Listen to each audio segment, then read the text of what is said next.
Boo! Now that that's over again, hello everybody and welcome to another exciting edition of the Jim Cornette Experience. It is Halloween weekend and I'm scared to watch any more wrestling. Some was Hallow and a lot were weenies. But we'll talk about all of it today and so much more. And joining me, Hawaiian Brian, the podcasting lion, the king of the Arcadian Vanguard Podcast Network, Mr. Co-host to you. He's the scariest thing next to an IRS audit. The great Brian Last, everybody. Boo!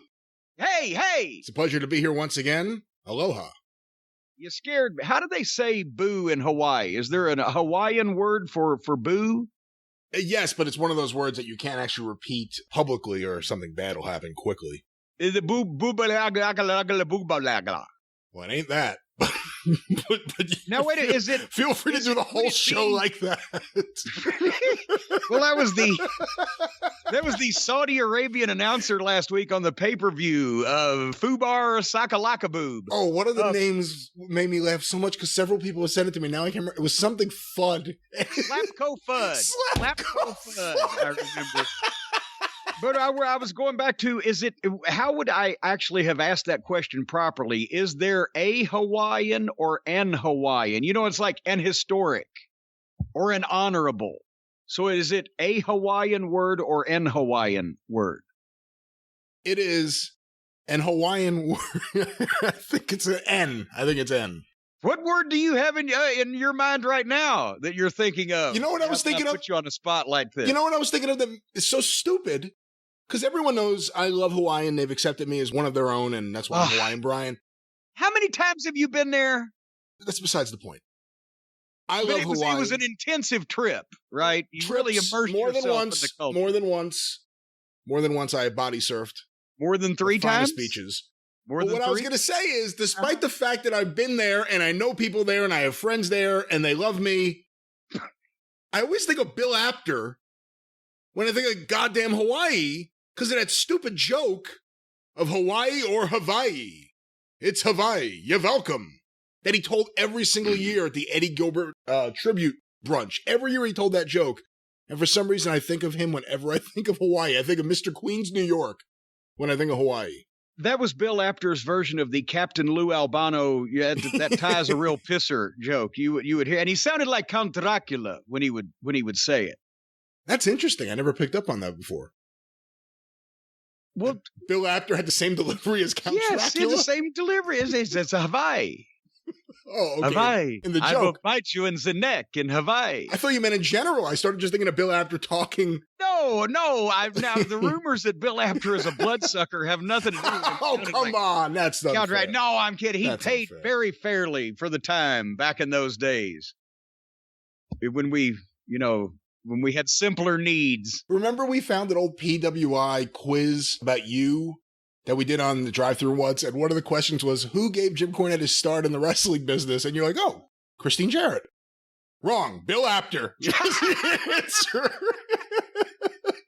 Well, Bill was talking about in any aspect, I guess, of the wrestling industry. I did photography for him, but unfortunately, as he's forgotten, that honor, the first person to publish me would go to our friend Norman Keitzer up in Minneapolis or up in Minnesota, in Mankato. They have some strange names up in Minnesota. Mankato, Wayzata. Vern Gagne. All kinds of. Excuse me, Laverne Gagne. And also, here's the thing, right? You didn't hear Vern Gagne's name mentioned on Memphis TV often. I would say the only time that Vern Gagne's name ever was mentioned on TV was when he actually made the one show in Memphis in 1978. He'd been in the business 30 years, and he comes to Memphis because they started the AWA trade, and that's the only time he ever came. But when I was like fucking 10 or whatever, I saw the first wrestling magazines that I saw, and Vern Gagne. Oh, yeah, of course. That was everybody who didn't hear it first thought his name. And I was not alone, as you've just vouched. Everybody who read the name before they heard the name thought his name was Vern Gagne. I was dying to know more about Magnum Ta for years before I finally saw him. I know all about this. There are so many names that you now, would only see. That was pretty. After the Magnum PI television program, Magnum Ta was pretty obvious on the face of it. Well, I was young. Again, I was young, and I was reading the magazines, and I was like, Magnum Ta, who is this guy? He looks like he was a star, and then he was gone. But there were other names that you would see in the magazines, and you would just be like, how do you pronounce that? And then when you would finally hear it, sometimes you would still use your own pronunciation. Baron Cicluna used to just fuck me up when I was trying to read that rather than before I'd ever heard, since in the pre-video days, you didn't get the WWF TV either. When I used to see Killer Kowalski referred to as Waldek, I was like, Waldek? What is this? I've never heard him called that. Well, he was named after his uncle Waldek Zabisco. See, so that's you're not up on your Polish first names, Christian names. Do Polish people have Christian names, or I guess they'd be Polish names? Christian people have Christian names. When I was a kid reading the magazines and I would see that, I had no idea how to pronounce it. I'm not saying you did. I'm just saying you've obviously not educated yourself on your Polish verbiage. That's right. I was never a fan of Ivan Putski. And from what I hear, either were the boys. Is there a direction to any of this? Have we just shit the bed already? We should start all over again. I'm going to tell the truth. You said before we started, you said you're not happy today. And I said, well, we're going to have a good time. Well, because it's cold and it's dreary and it's wet and it's gloomy. And I got busy times coming up. So I'm stressed. I've got to stress all over me. It's like a heaviness, Brian. I wake up every morning. I go, hi, heaviness. That's an old Rodney routine. You should remember that. Anyway, let's do the programming note and get into the programming. Alerting people ahead of time that this coming week's drive-through that will not be out on Tuesday. We're going to go ahead and say it there now. It's going to be out on Wednesday because I cannot record until Tuesday. I have several busy days coming up. Thank everyone for that have sent the early well wishes, but many people know that Halloween is also mine and Stacy's anniversary. That's Sunday. I do have a doctor's appointment on Monday, not for anything, fortunately, that's actually wrong, but for my first annual check. It's now a semi-annual checkup, I get, because I haven't had one in 2 years, because I didn't want to go to the doctor's office in the pandemic since I wasn't sick. But now I'm getting my oil checked and all that stuff. We're going to record on Tuesday. Now, then I have to get Stace to the airport on Wednesday because, again, for all you well-wishers and keeping you up to date on this, her mother's surgery has been rescheduled, and it is going to be the end of this coming week, so on Friday. So she's going to be going out for that. And in the meantime and in between time, I'm going to be processing merchandise orders. So we're trying to get everything under control here, but that's the schedule. It's going to be a hectic next few days, but we're still wishing Stace's mom that she feels better soon and we get all this stuff buttoned up and taken care of. And the Cornette's Collectibles customers will be happy to know that I have fulfilled my promise, and as of this recording today, a little over 800 individual orders have been filled so far. Only a little over 1,100 to go, but we're making progress, folks. And in between all the stuff that I just talked about, between now and the end of next week, I'm going to have another 250 of them out, one way or the other. I've already scheduled with Bree at the post office, and she even got a new label printer, Brian. She knew I was going to start shipping again, and she requisitioned or requested or whatever they do in the chain of command there at the post office to get a brand new postage label printer. It's spitting these things out. The old one was starting to jam and get gummy. So I precipitated them to get a new printer at the post office. Our federal tax dollars hard at work. Hey, they ought to be. I've told you this before, but maybe for the new listeners, they're not aware. But when we have these mass mailings, and they've got this all computerized where they know what's going on in Washington, and I have the #1 revenue-producing window in the United States of America for postage during the time, yes. Because think about this. Where else at that exact time at any other post office in the country is anybody going to come and spend $1,000 on postage in 45 minutes and just feeding the packages over and them printing off the labels as fast as possible. We've got 2 years practice on this, so we're a well-oiled machine. It's not possible to print out postage any quicker than she's doing it. And who else is going to fucking do that, right? So I have during the time that I'm there, whenever it may be, they know in Washington, because that window shoots way up. I got friends in high places, I'll have you know. Either that or high friends in some places. I'm not sure. I forget which one it is. Hold on, I've got my notes here.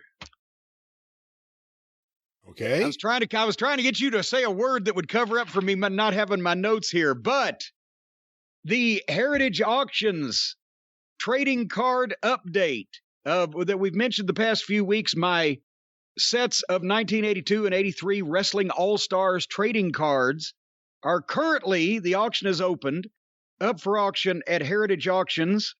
And I got to be honest, I completely fucked up the announcement last week when I said one thing. They're not auctioning. You don't have to bid on each one of these cards individually. And because I asked Tony just a couple of days ago, I said, so, boy, that's going to be a lot of bidding, right? And he said, well, yeah, we expect it to be, a lot of interest in it. I said, well, there's 100 and something cards. He said, well, Jim, we're auctioning it as a complete set. You've got the sets. Well, I'm missing.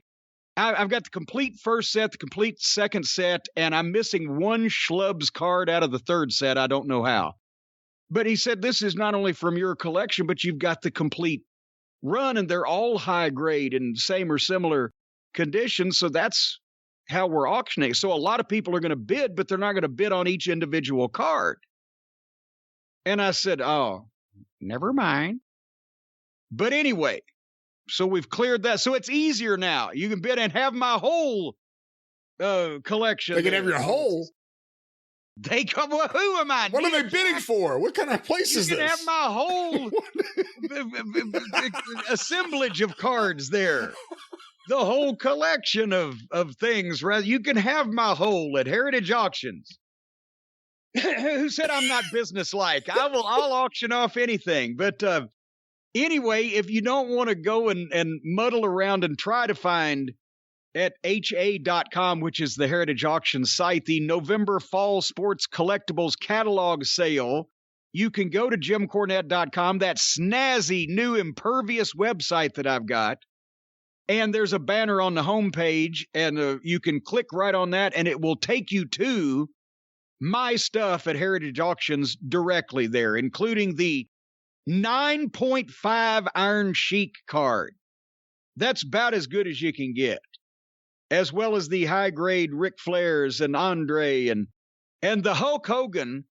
It's a spotless card. It's clean. Oh, it's slicker than cum on a gold tooth.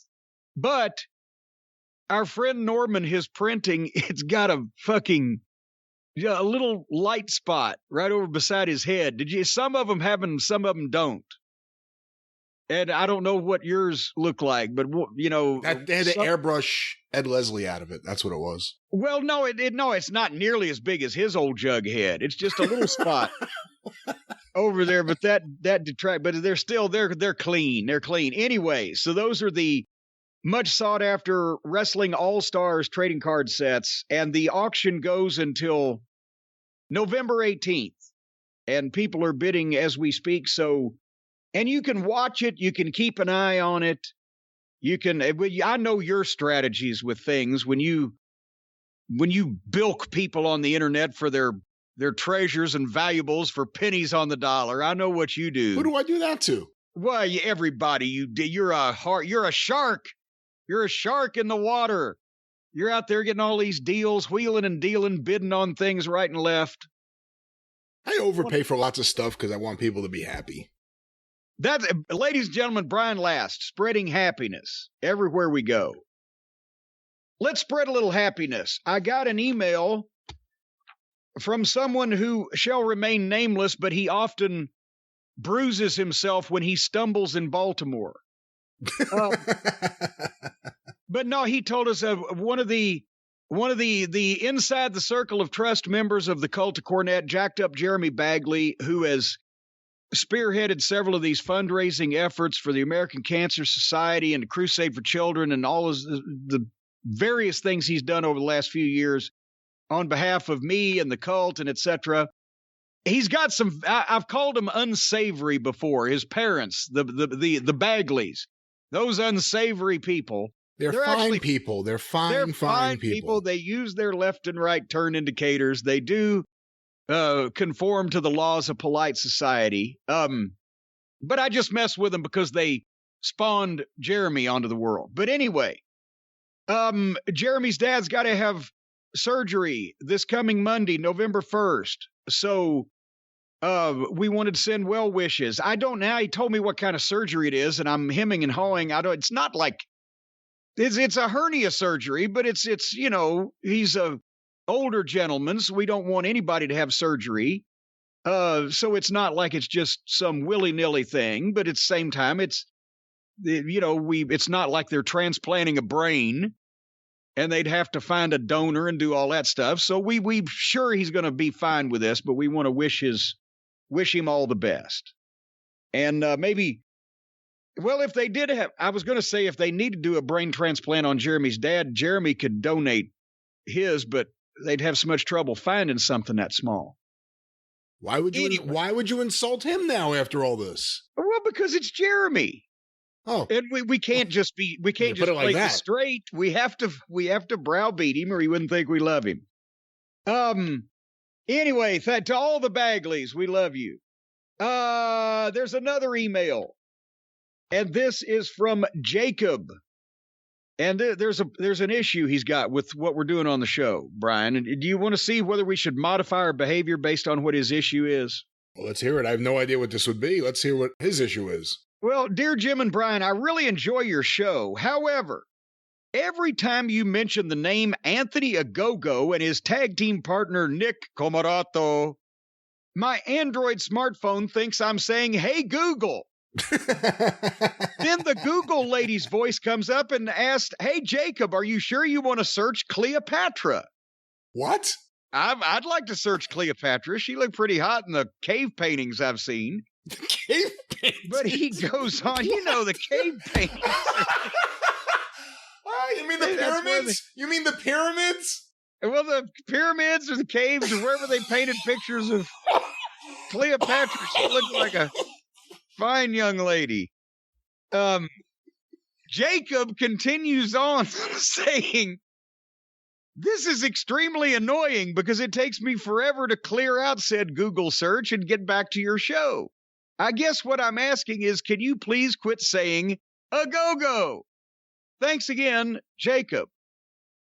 So he doesn't want me to say a go-go or even Comarato, because then that makes his gimmick there, his Android, think I'm saying, "Hey, Google," and then it'll speak to him. So the last thing I want is for me to be saying things that sound like, "Hey, Google."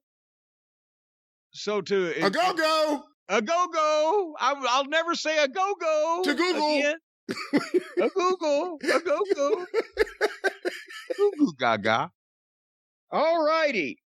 This is going to be so funny if this is actually a legitimate issue. You just destroyed so many people's afternoon. Oh, what is he doing this for?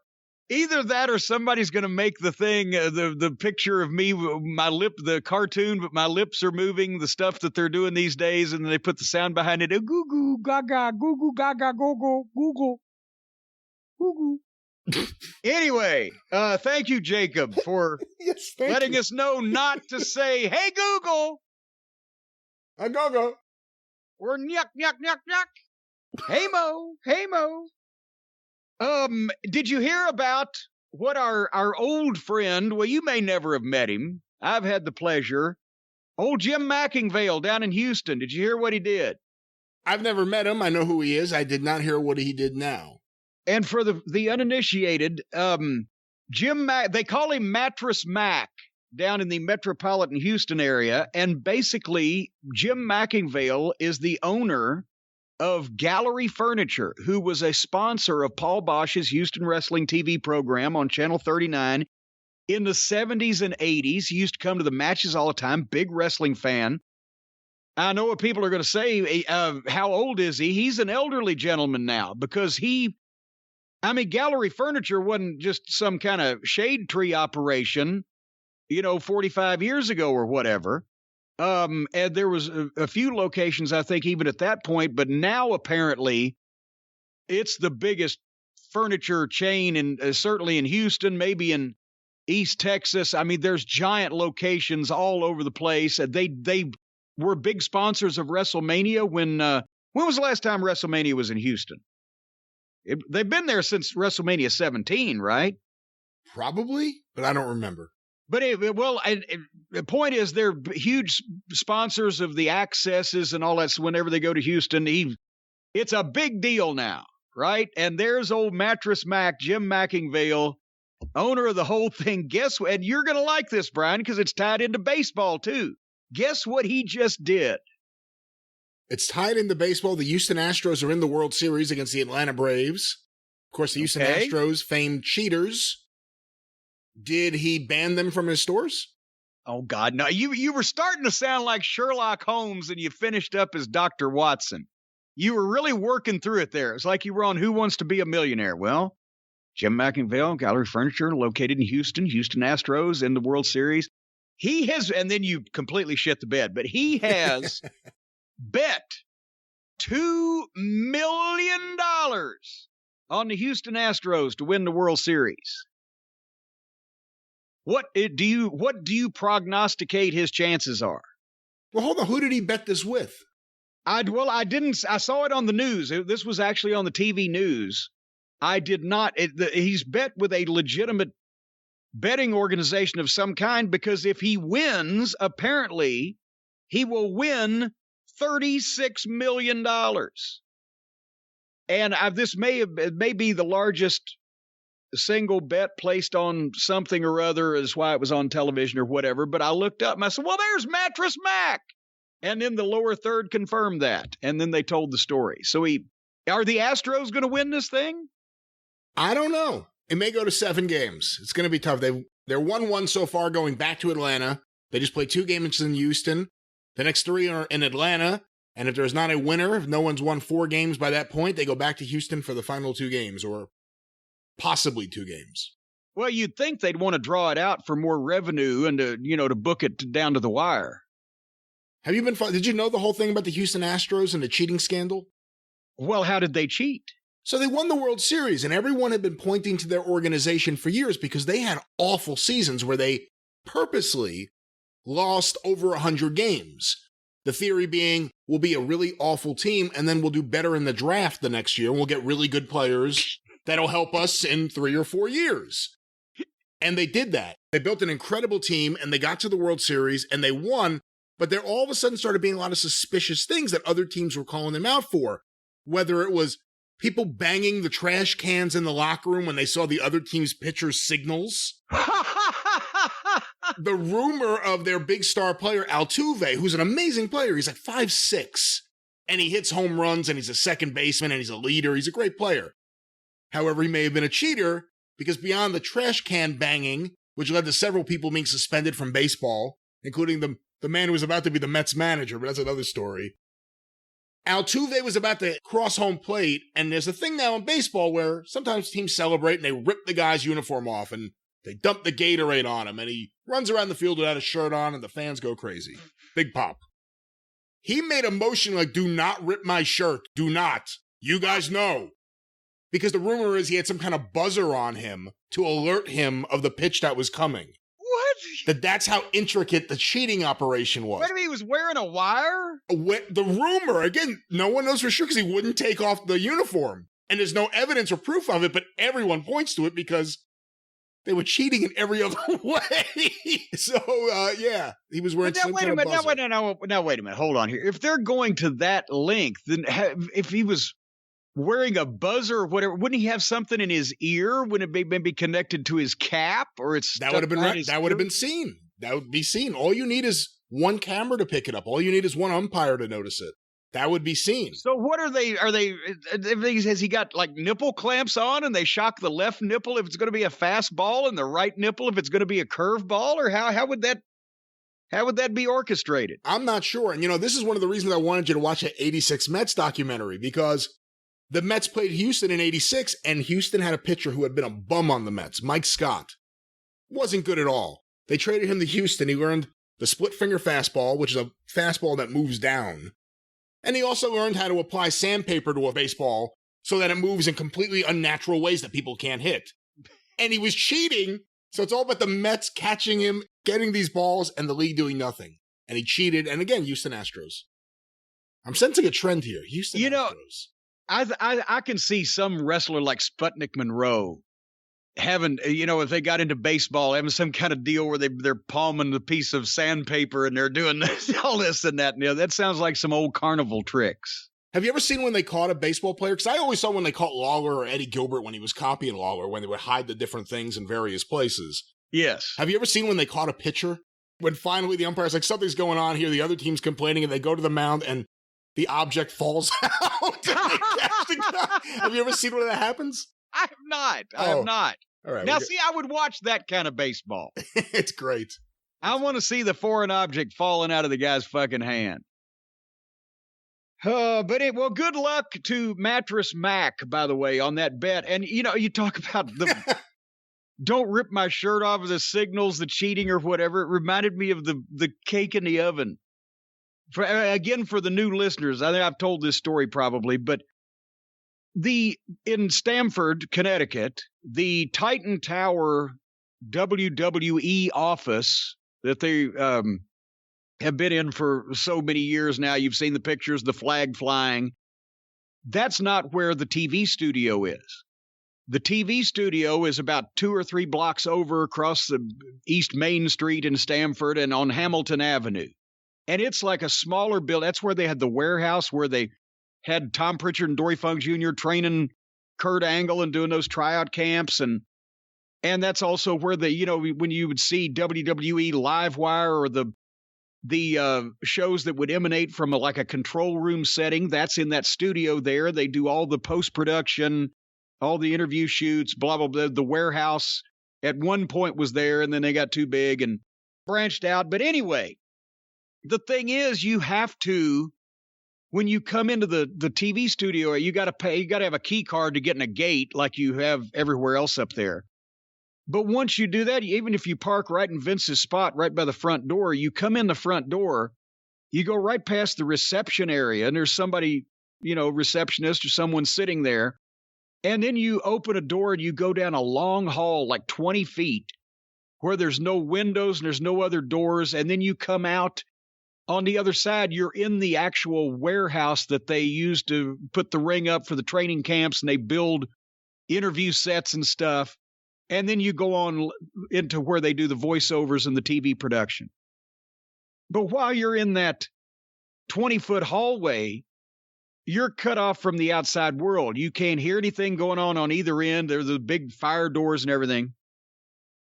Every time Vince McMahon, especially when he came in unannounced, they didn't know he was coming to the studio. But even when he did, as soon as he would go through that first door and he would be in that 20-foot hallway, the receptionist would hit the fucking public address system and go, "The cake is in the oven. The cake is in the oven." And by the time that Vince comes out on the other side, whoever may have been sitting down or eating a sandwich or telling a story suddenly is carrying shit and running around, and there's just a flurry of activity. That's the kind of signals you need more of. Anyway, I've been told I say anyway a lot. Is that true? I guess you do. You know who I got that from? I got that from Mama Cornette. Because whenever she wanted to change the subject, anyway, which was a sign for Jimmy, change the subject. We're done here. You want to change the subject? Yeah, anyway. Anyway. It's your show. Should we should, let's mention at the start, a guy that we both knew and has passed away, and I'm sure 99% of the fans listening or anybody that wasn't in the wrestling business, really particularly for about a 5 or 10 year period, about 20 years ago, may not have ever heard of this guy, but he was one of those unforgettable characters, Tom Casadi. just passed away. We understand he was, I guess, in his late 50s. And honestly, that surprises me because he looked 50 25 years ago.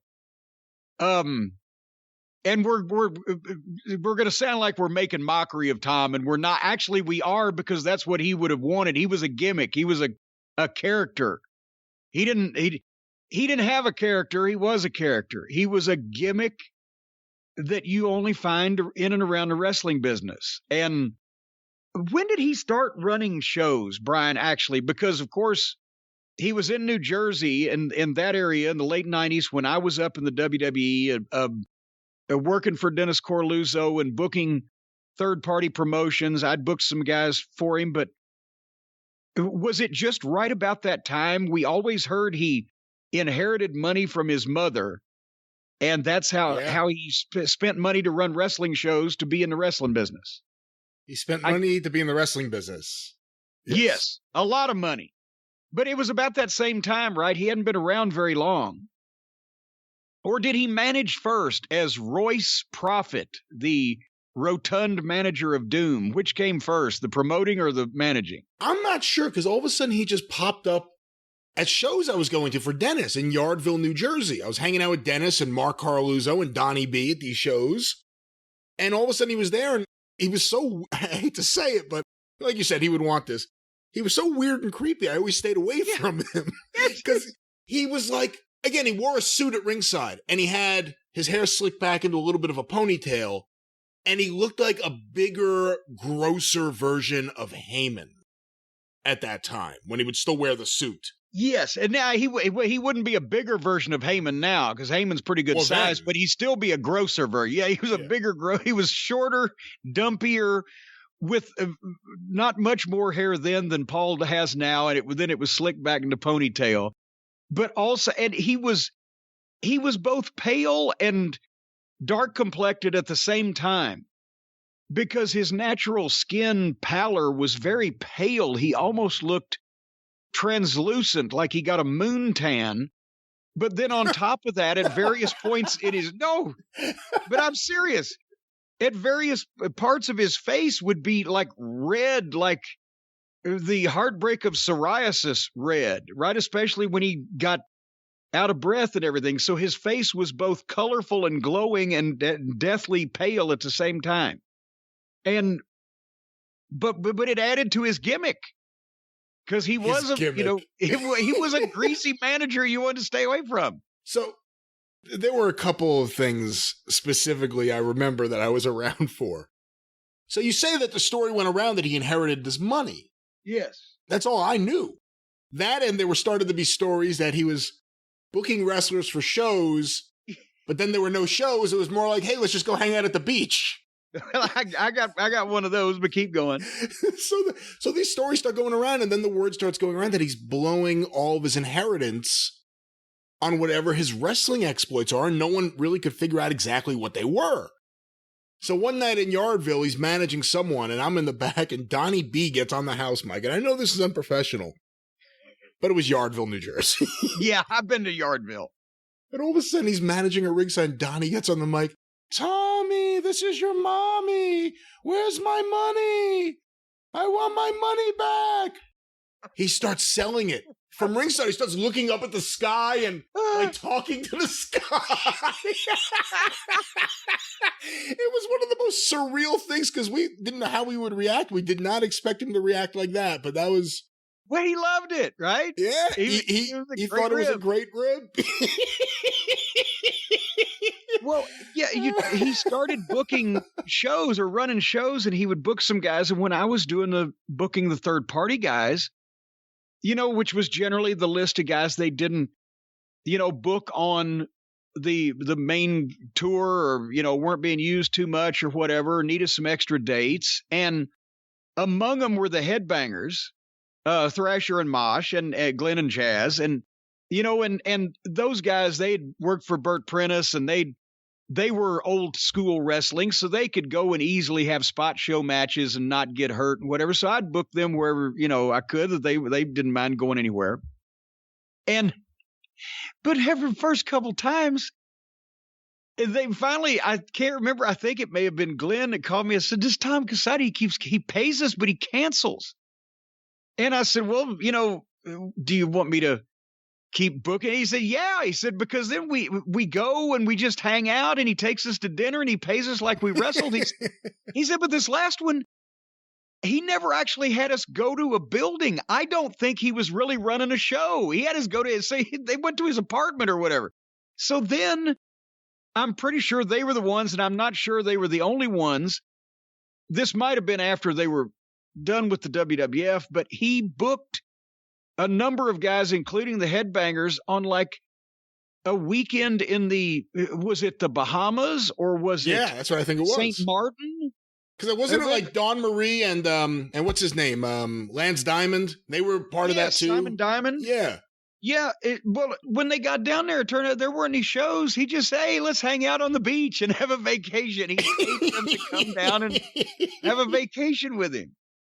And I can tell you who he looked like at ringside. Royce Prophet, I'm not sure what the origination of the name or the gimmick was, but he looked suspiciously like the Penguin.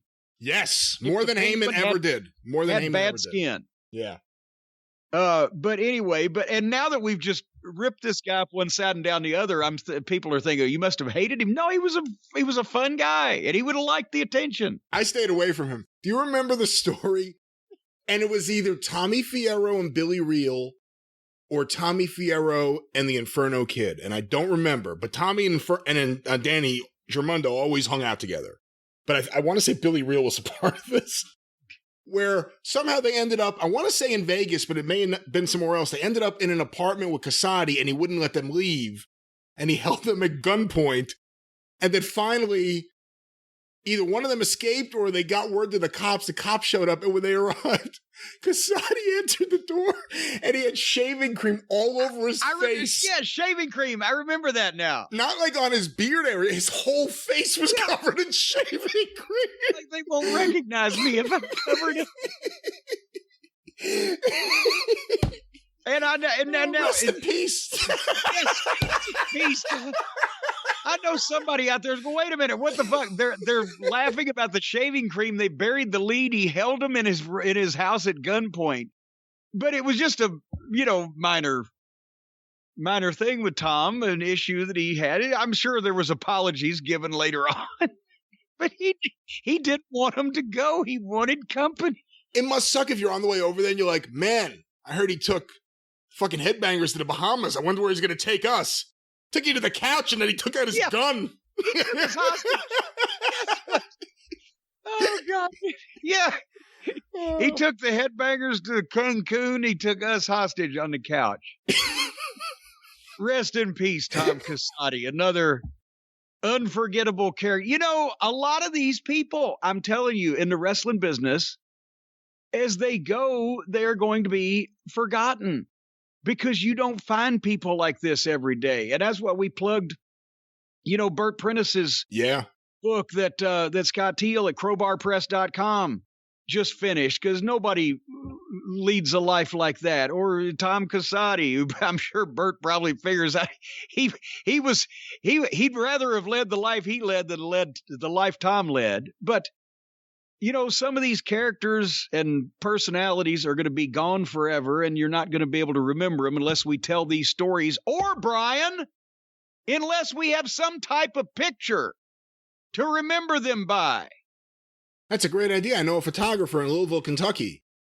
Well, no, I'm not talking about just candid photography. I'm talking about a professional, hand-painted portrait, something that you're proud to hang on your wall in a place of splendor and magnificence, where you can show it off to people. As a matter of fact, where you can stand in your front door and you can call to people walking down the street and say, come in my house and look at this portrait I've got on the wall. That's how proud you will be of it. You'll be having strangers trooping in and out of your house, muddying up your carpets, but every single one of them will say, God damn, that's a hot-looking portrait. Because, folks, if your family won't be together for the holidays this year, you can still bring them all together. Courtesy of our friends at Paint Your Life. Not only can they paint any picture that you can provide for them as a portrait by a world-class artist, but they can combine photos to bring the whole family together, even if they're not in the same place, or a cherished pet, or a special friend, or a place you like to go on vacation that you can't get to. Now you can just hang a picture of it up on the wall, and it's like looking out the window at your favorite place, whatever. At Paint Your Life, you can get a professional hand-painted portrait created from any photograph by sending a picture or pictures that you want to combine, and their team of world-class artists then provides that custom-made hand-painted portrait in about 3 weeks or so. It's the perfect holiday gift for somebody you love or for yourself. I wonder if Paint Your Life has done any candid photography, or in this case, candid portraiture. Do you think they reject anything? Like, is there a rejection letter? Like, I'm sorry, ma'am, too much tit. You know what? That would be, now if it was tasteful tit. If it was a tasteful tit, I bet you they'd go for it. And they have a team of world-class artists. And you know, these artists, they go to these art schools where some guy just comes in and just derobes and takes his laundry off, and there's his little tallywhacker whistling in the wind, and they sketch that in charcoal or whatever, so they're used to it. It's natural. It's the human body. Look at Michelangelo. Did that statue, I can't remember what they call it, of the guy with the teeny tiny... David with the teeny tiny little dick. He was the victim of shrinkage. Well, do you think that the Paint Your Life artists consider themselves above Michelangelo or however you, so therefore they'll paint your little David. They'll paint anything you send them, I bet you. As long as you pay them. If you don't pay them, they'll probably come and take that painting back or possibly repossess little David. Anyway, at paintyourlife.com, there's no risk, folks, except if you don't want to lose your little David, you better pay for this sucker. But if you don't love the final painting, your money is refunded.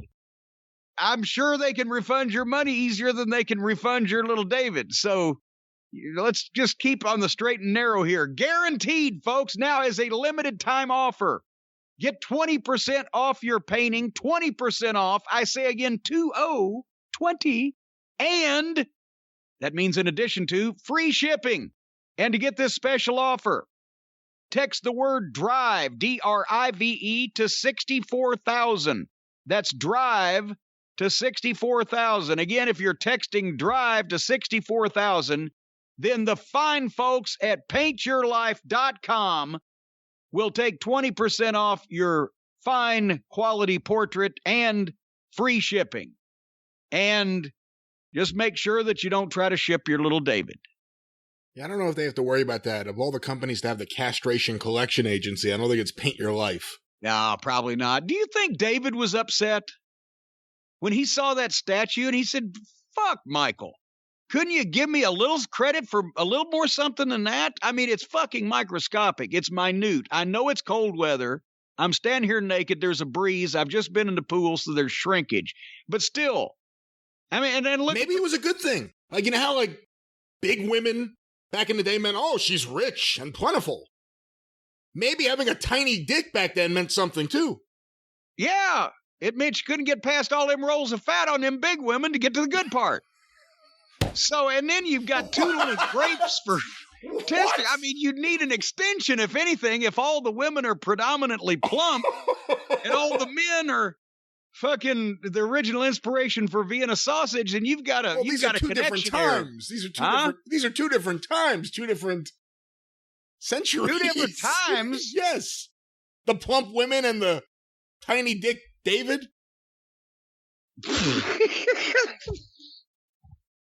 I don't know what time you're living in, but I think we've still got plump women and tiny dick Davids. Paint Your Life. That's right. Paint Your Life. What's the promo code? Paint Your Life. Drive. Text Drive. Text Drive to 64,000. Well, the season finale of Dark Side of the Ring on Vice was this past Thursday night with the episode on the steroid trial. And the first thing I noticed was this thing was summer camp for newsletter writers. It was. I wish they'd had it like springtime. They could have took their spring break trip to the Eastern District of New York.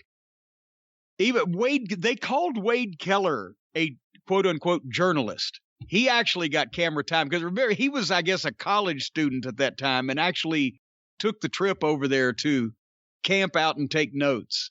But they were all there waiting to see, I guess, Vince go to prison. And we've talked about this, but this episode highlighted it. Of all the things that Vince McMahon has done or hasn't done, of all the things that he's gotten away with or tried and failed to get away with, of all the things that you could think of that you might want to try to send him to prison for, or at least verbally chastise him, this was the flimsiest case that anybody could have come up with. And it wasn't even in the right place. That's why they had to try to, well, but he got a delivery from a limo driver at the Nassau Coliseum. That's where we are. But they didn't even have the right jurisdiction. But there was such consternation that he was going to go to jail or going to go to prison because it was the federal government. But boy, once you take a look at Jerry McDevitt and his logic, the way he phrases things, and then you saw the total of the case that they had or didn't have, this was a bunch of hoo-ha.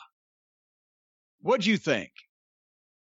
First of all, I'll say, because I've been very critical of Darkseid in the past, I think the second part of this season may be the best work they've done as filmmakers and is telling as much of the story as possible considering the time constraints. This was one of those examples of a show I wish was 2 hours. Yeah. Or 2 parts. Just give McDevitt an hour and listen to him explain anything, like how he explained getting Hogan off from having to testify against Dr. Zahorian in 91. McDevitt was incredible here. And I think, look, did McMahon want all of his wrestlers to do steroids? Yes. Did Rick Rude's story change on the stand? Yes. Did every wrestler know you had to look a certain way to work there? Did they know that Vince looked a certain way? Yes. They all knew all these things. Did Vince conspire to distribute? No. I mean, No. It's the stupidest thing. And then again, I can't even believe it got to trial based on, when you really look at it, the whole Long Island thing. The date wasn't even the right date. Like, how did it get that far when they had him getting a package on a date where there wasn't even a show on Long Island? This was a federal government that they couldn't keep track of who the people they were trying to, or where the people were that they were trying to pop it on what dates.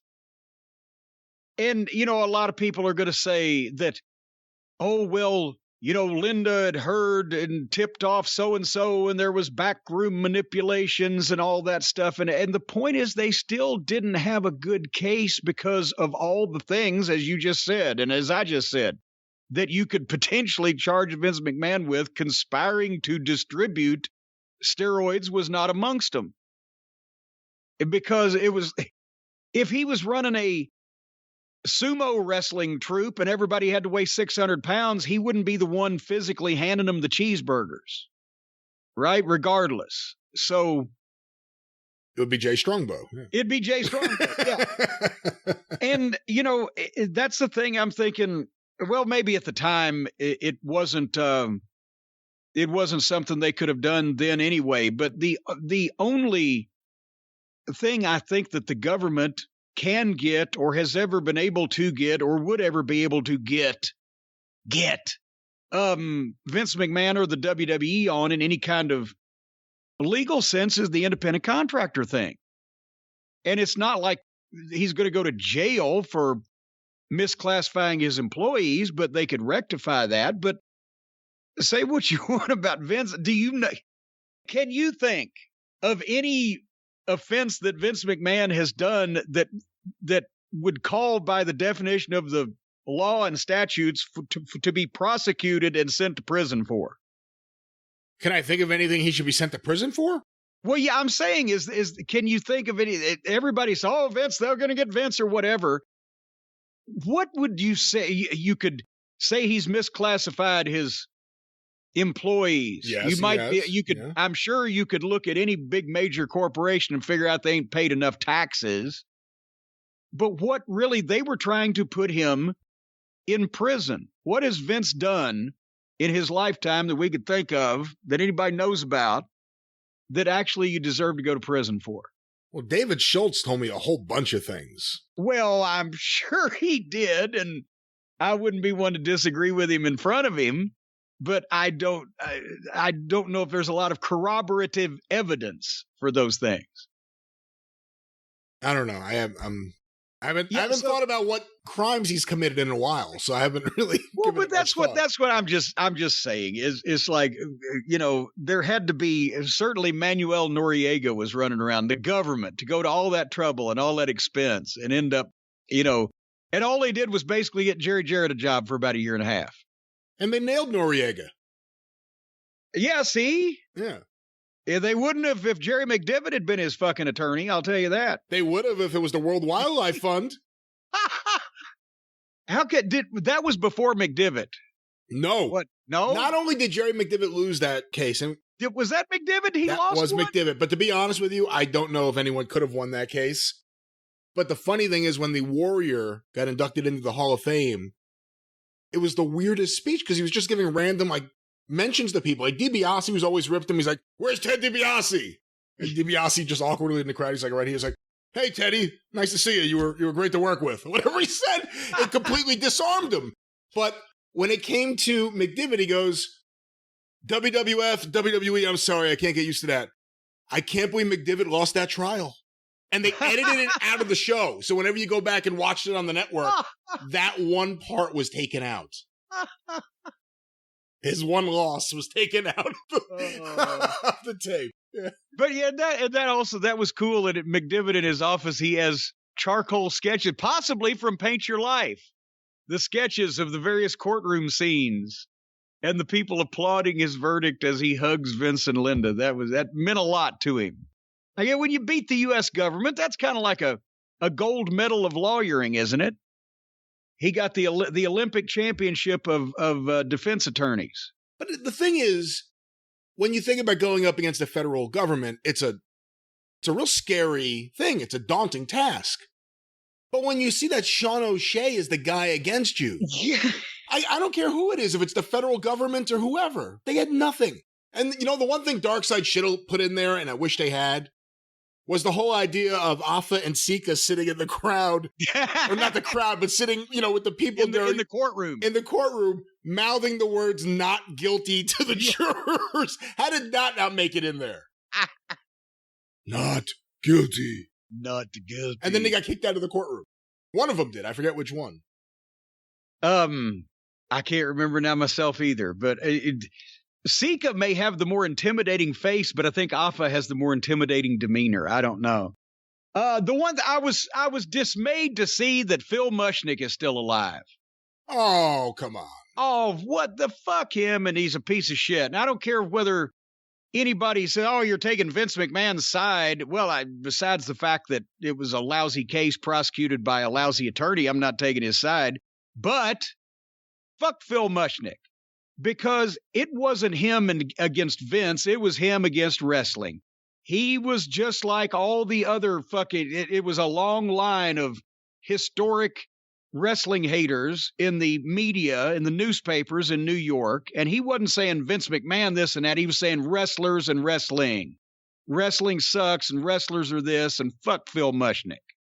And I still mean everything I said about him that Vince was very tickled that I said after he maligned Brian Pillman, and fuck Phil Mushnick. Did I mention that? So I was dismayed to see that he's still getting attention and or breath or oxygen on the world. But otherwise than that, you're saying all the things that the entire staff of WFAN have wanted to say publicly for years, but no one does.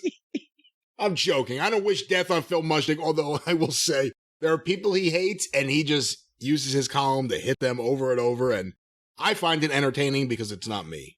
I didn't say also I wish death on him. I said I was surprised that it hasn't taken him yet. He looks like he's 104.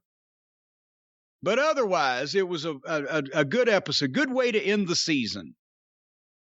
And Uncle Dave has apparently, didn't have any gig marks on, so he's learned how to shave. And, everybody was, yeah. B. Brian Blair was just energetic as usual. McDivitt's takedown of Arezzi was pretty wonderful. Well, pretty wonderful. But yeah, come on. There's. I know that from my dealings with John, at the end, it turned out he was full of shit and he wasn't telling the truth. Well, I know, but there's all kinds of course, stories that can go around, but it's kind of preposterous to think that of all the people that could have got threatened, that they would pick him if anybody was going to threaten anybody. But we shall see. But to my other thought, I think the second half of this season, again, I know you didn't watch the XPW one, and it was a difficult thing to watch. I kind of am glad I watched it because I never paid any attention to it other than the New Jack trying to murder the guy on the scaffold thing. Never paid much attention to XPW. Seeing this stuff here was horrific.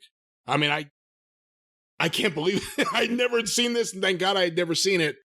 But I think it was a good episode, and I think they've done good work. This half of the season, I think, was their best stuff. And we will look forward to future announcements because one would imagine that there will be more of the series since it is still, from what I can gather, the highest rated regular series. They may have had special events, but the highest rated series programming on Vice TV in history of any genre. So, well, they did just announce Dark Side of the Ring Tom Casadi. Well, you see already the demands are coming in for season 5 wait a minute. No, it'll be season 4. Yes. See, that's the thing. One. They made this 2 seasons, 1 season. It should have been 2 seasons with the break, I think. Well, if you want me to, I'll call them up and get them to renumber all of their library just for you. No, it's all right. So you can keep it straight. Speaking of renumbering the library, the Dewey Decimal System is going to be revamped over at Ring of Honor. They made this announcement this past, and I don't know what this announcement means, and I have no inside knowledge other than if it means that Greg the office boy is unemployed, I'll be for it, but I'm sure he'll just, he's like a cockroach. But Ring of Honor has announced that they're going to suspend operations at the end of the year after Final Battle. They're going to take the first quarter of 2022 off to, I believe the quote was, reimagine the company and the product, and then come back at WrestleMania weekend, where I believe they already have a venue booked, and they're in Dallas next year, right? So that would be the first part of April. And in conjunction with this, all of the guys whose contracts expire at the end of the year, they're going to let them expire, and they're free to see if there's interest elsewhere. And for the people, and this was reported on pwinsider.com, by the way, for the people whose contracts expired sometime in 2022 or after, they're good till the WrestleMania weekend dates. Is that basically what you heard? Have I summarized that correctly? I believe so, yeah. And then, of course, everybody, it means they're closed. Well, if they were closing the company, they wouldn't say we're going to close down for 3 months and come back. They just say we're going to close, I would think, because at that point, if you're going to close, what do you care? So the question is not whether they're coming back, but how are they going to come back? What are they going to come back as? And I think it's also been reported that they're talking about just not using contracted talent and just going forward and booking that way. And since this is technically somewhat my baby, although it's my stepchild now, the possession of the kid went with the divorce to the other side, and I haven't had visitation except for twice now, the NWA show and once. But Sinclair somehow gets into an all or nothing situation where you either got nothing that you need or you got everything you need. And apparently now it's swinging back toward nothing. They've got valuable real estate in terms of the television. And I know that everybody laughs and scoffs because, they're not on TNT on Wednesday night at the same time, blah, blah, blah. They're on all different times in local markets on broadcast stations. Exactly. That was the point of the whole venture to begin with. They've just honestly changed the point of the venture at the start and have never really capitalized on the point of the venture. But they still have great television real estate because you cannot replace local broadcast television when you're owned by a television broadcast group. That's valuable. You've got a product that you can sell. You can sell advertising. You can get sponsorships. You can do tie-ins. You own the programming, so you can do anything you want with it. That was the whole idea of the company originally, but it's been a timing issue with what they got when since the start. And so over the last couple of years, again, PW Insider had reported this, but I think several other places had also, that they were gearing up before the pandemic to start doing a weekly broadcast. And they had signed a number of guys to contracts.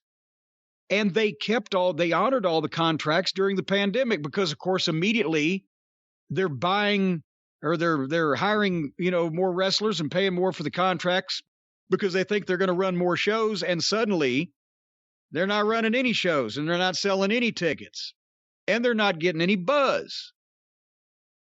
And it's also been reported that they had the more strenuous COVID regulations, quarantining guys in hotels, doing the empty arena shows, changing the canvases in between matches because Sinclair's a big billion-dollar corporation. They didn't want any liability, I'm sure.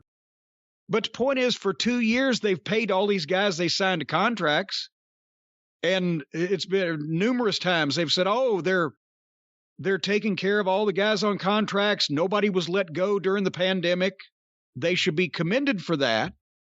But what they've done is they've spent more money probably in the last couple of years, I would think, than they ever have since they've been in business and taken in almost nothing. So what do you think's going to happen? They're going to have to re-rack and they're going to have to figure something out. But I don't know why that they would have, unless they just want to renegotiate all contracts from scratch, why they would have let everybody go. I personally would have said, I'm going to keep my 8 guys, the great 8, and get rid of everybody else because we can't afford them. And let's see what we can do there. Who knows? I wasn't in on the meetings. But, I mean, they're starting over from scratch. It's going to be hard from here, one would think, because they're starting from scratch again after 10 years. And the scratch that we had to start with before was a lot better than the scratch they've got now, because you were there and at some of the shows, and we were talking about what was going on at the time. In 2010 and 11, Ring of Honor had the best talent roster in the business that was not committed to either TNA or WWE. And now that's not the case. And they also had a group of really committed fans in the core markets, especially New York and Chicago. And they haven't been setting those towns on fire. Well, obviously because of the pandemic, the people are still there, but they've got other things to look at now. But it just, like I said, you went through it when we were talking about it originally. The whole original concept was of Ring of Honor. You're never going to beat the WWE in terms of expense or production or whatever. And Impact at the time, Dixie was still, when the parents were still all in.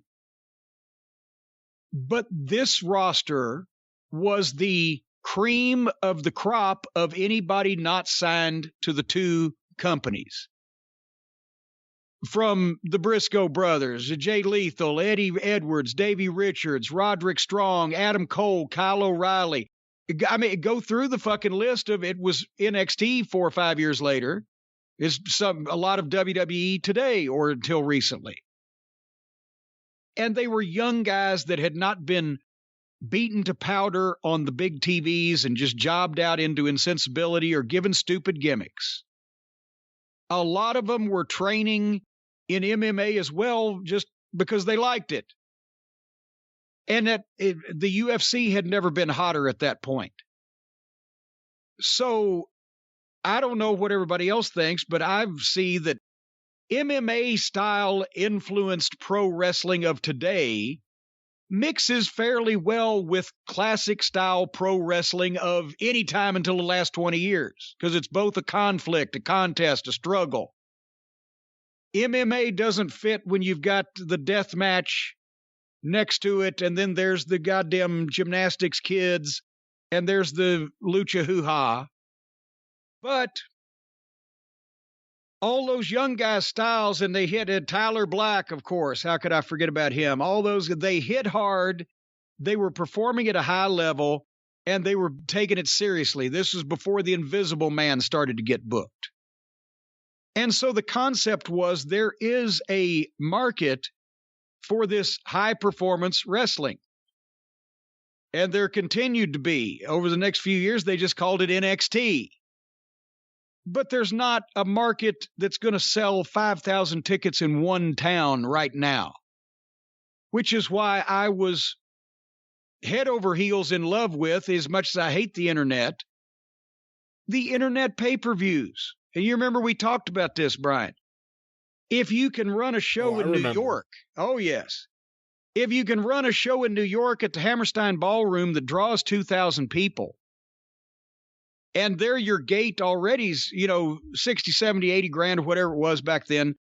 But you can, on Go Fight Live, the next thing to a goddamn 2 soup cans and a string, if you're selling 2,000 of these things at $15 a pop to people all around the world, and you have no television to speak of, HDNet was no television to speak of. Nobody got it. Nobody could. I had to pay $10 a month extra just to get it here on my cable. So there was no television promotion. And there was this audience already around the world that wanted to see this high performance style of wrestling. So that, with a television show in multiple United States markets pushing it, creating a new audience for the product, showing people that not all wrestling has to be entertainment wrestling, and capitalizing on the MMA-oriented boom as well, where people, and that's calmed down a lot over the last 10 years. Remember, people were actually going out and taking their own Brazilian jiu-jitsu lessons. It was a phase. But with all of that, and bring it all in-house. Not only have the pay-per-views on your own state-of-the-art website and keep all the money, but then all the house shows that you shoot. Then you can have an online club that can goddamn subscribe to these things. They were still selling DVDs back then. And yes, we knew that was going to phase its way out, but that was the point. You'd still have the video content. You'd still have the library, which would have value, as we have come to know, from anything from the next superstar was created there, and you can sell it to Vince, or just repurposing video libraries. So that was the idea. Running house shows was a way to gain new fans in new markets and get the wrestlers employed and paid and experience.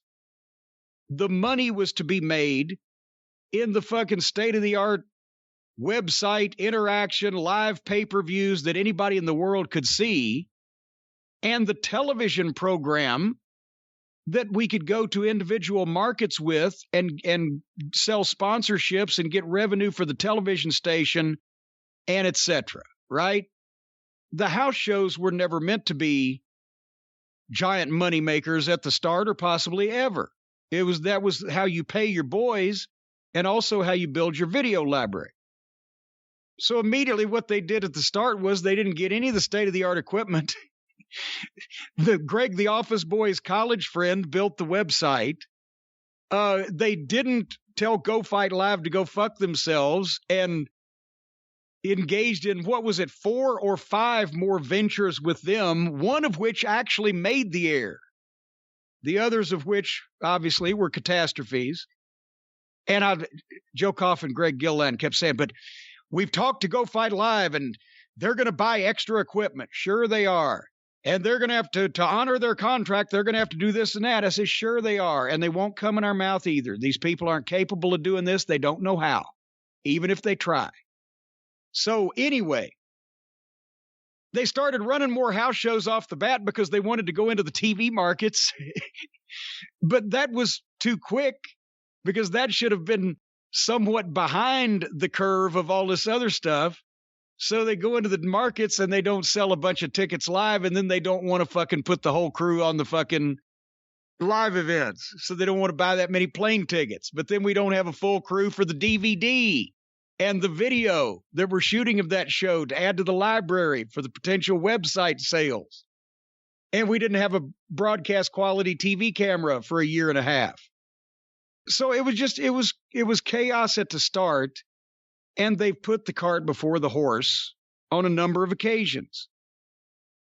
And it's either all or nothing. So the time that they had an audience was when they allowed the Cucamonga kids and their cosplaying friends to bring their fad audience over. And then those guys held the company hostage. They went from shunning entertainment wrestling and being a sports-based alternative to going along with all the foolishness in order to bring that audience, which is like a hula hoop audience. They weren't going to stay.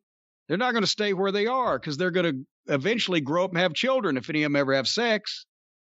So those guys hijacked the company. They ran their initial pay-per-view using Ring of Honor's infrastructure and attracted Tony Khan's attention with their great success that the company that they were working for was behind, and then told Ring of Honor to go piss up a rope because they're going to go bilk the billionaire that's more bilkable. Instead of the guy that runs Sinclair that they never get to talk to, they're going to talk to the one that's a mark to begin with. And boom, and then you got a pandemic in there. So now here we are. I don't know what they're going to do, but I certainly wish that they would come out of this at least as strong as they've been in the past. And I just wish that they had done some things in a different order from the start. And maybe they would have been in a stronger position where they wouldn't have had to kowtow to the fucking jackoffs from, Orange County or where is that county out? Where is Cucamonga? What county is that? I have no idea. And, anyway, so, but still, they're on almost 100 television stations across the country.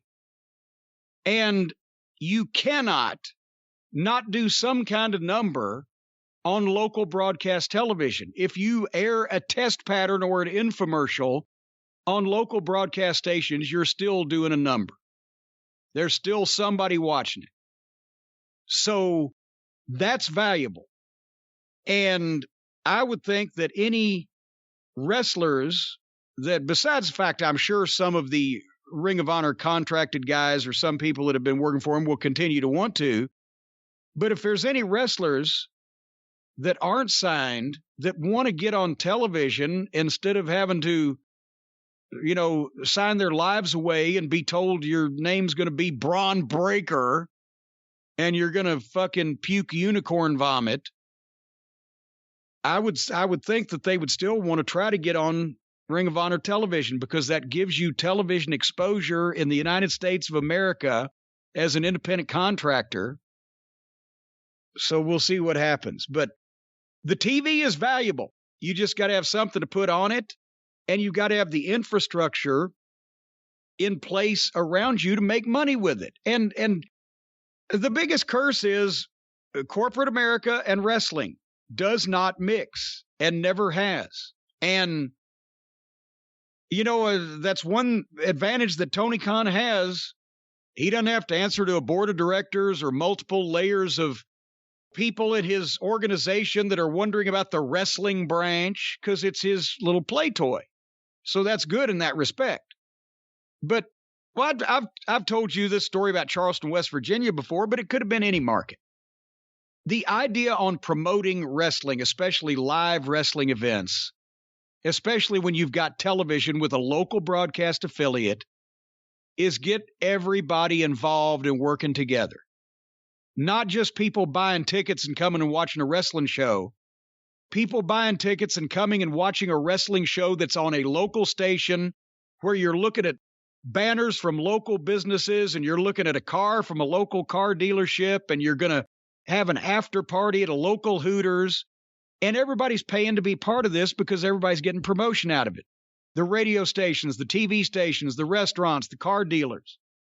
So on that Charleston show where Greg, the office boy, jacked me around on the ticket prices and made it monthly rent for people living in West Virginia to attend and sit on the front row. So we didn't do a live house worth of shit because who's going to pay $60 for an independent wrestling show in Charleston, West Virginia? But we sold almost $25,000 worth of sponsorships with the local businesses, the car dealer and the Hooters and the furniture store, and et cetera, et cetera. And he said, well, we can't keep running house shows like this. I said, are you crazy? I said, we sold however many tickets, did what, $15,000, $18,000 at the gate. We also did $20-something thousand sponsorships. We did the merchandise, plus we've got a video, and that DVD is going to sell 1,000 copies because that's what they were back then. He said, oh, no, we don't get credit for that. So what do you mean? He said, we don't get credit for the sponsorships. That goes to the TV station. But they wouldn't have sold those if we hadn't had the wrestling show and sent the wrestlers there and done the thing, hung the banners and blah, blah, blah. But we don't get credit. But what about the DVD and the video sales we're going to have this that's going to double eventually the profit of it? Oh, no. We can't figure that into the house shows. What? No, we don't figure the money we make on DVDs from the house shows on the house. I said, if we don't have the house show, we can't shoot the DVD. We don't get credit. We don't figure it out that way. So by the time they finished figuring out things, we had grossed between merchandise and ticket sales and sponsorships for the TV station and the potential revenue on a DVD, like 60 grand in Charleston, West Virginia. We only got credit for about 15 of it. All right, next. So, I don't know, but corporate America and wrestling, not good mixes as we've heard and seen in the past. Your thoughts, Brian? Well, I feel bad for all the wrestlers. I don't really feel bad for any of the people, other than the wrestling people. I don't feel bad for the Sinclair people. I've had Sinclair stock at various points in my life. I don't know why anyone would have it right now, because I think it's going to be a dog in the future. They are in some trouble as a company, and I think that's why Ring of Honor all of a sudden got cut. The idea they're coming back reimagined with a bunch of people who aren't under contract who can get swooped up at any point, and they're trying to sell their tape library, allegedly. Are they really coming back? I've heard that is I've heard that is a rumor. First I heard that, and then I heard that was an unfounded rumor. So we don't want to spread that without... It's true. Look, it's true because right now, Sinclair Broadcasting, fuck Ring of Honor, look at who owns it. Sinclair Broadcasting, if an offer came to the table, if someone said, listen, I see what's going on over there. I don't know how much it's worth. I'll give you X amount of millions of dollars. I want the catalog, and I want you to give me a 2-year commitment to you keeping all those shows on the air, and I could use that TV time. It's a good deal. Tony! And you get to operate Ring of Honor if you actually want to. And I actually think, and I don't know if Ring of Honor is the answer, but I was thinking about this the other day with AEW and WWE. The truth of the matter is we need a third promotion. Doesn't mean I have to be at war with everyone, but we need a third legitimate promotion. Hopefully one that's serious, but just because there's so many guys out there, and WWE is there, guys. AEW keeps signing everyone. And the problem is you're squeezing out a lot of these indies. You know, with all due respect, the NWA and MLW and Ring of Honor, it's, an Impact. It's harder to get talent. It's 2 vanity projects and 2 corporate write-offs. So, I mean, at the end of the day, are you really going to focus on the wrestling and you're really going to be able to do anything? Or are you just producing TV and nothing's really happening? There needs to be a serious someone with serious money and a serious business team involved with it and doing it. But Ring of Honor, I don't think Ring of Honor could ever do. I don't think there's ever going to be Ring of Honor having a big explosion in popularity again, because who's going to be running Ring of Honor? You know, I'm not saying it's as bad as WCW and Turner Broadcasting, but nothing's going to ever change. Nothing will ever change. If things get really bad with the stock, they'll start using SD cameras again. I wouldn't be shocked. But I think if the deal was available. Hey, wait a minute. Andre Chase used to be one of our camera guys. He ain't available anymore. If the deal was available, let me throw it to you. What do you think? If the deal was available, and again, it's going to be millions of dollars, and Sinclair will probably overvalue how much the catalog is worth, but okay, it's a big catalog. A lot of guys who are stars right now, and especially if you want to have a streaming service, it's good content to have. You get that. You get whatever the intellectual property of Ring of Honor is, and you get a commitment for 2 or 3 years to keep those shows on the air. Is it worth it?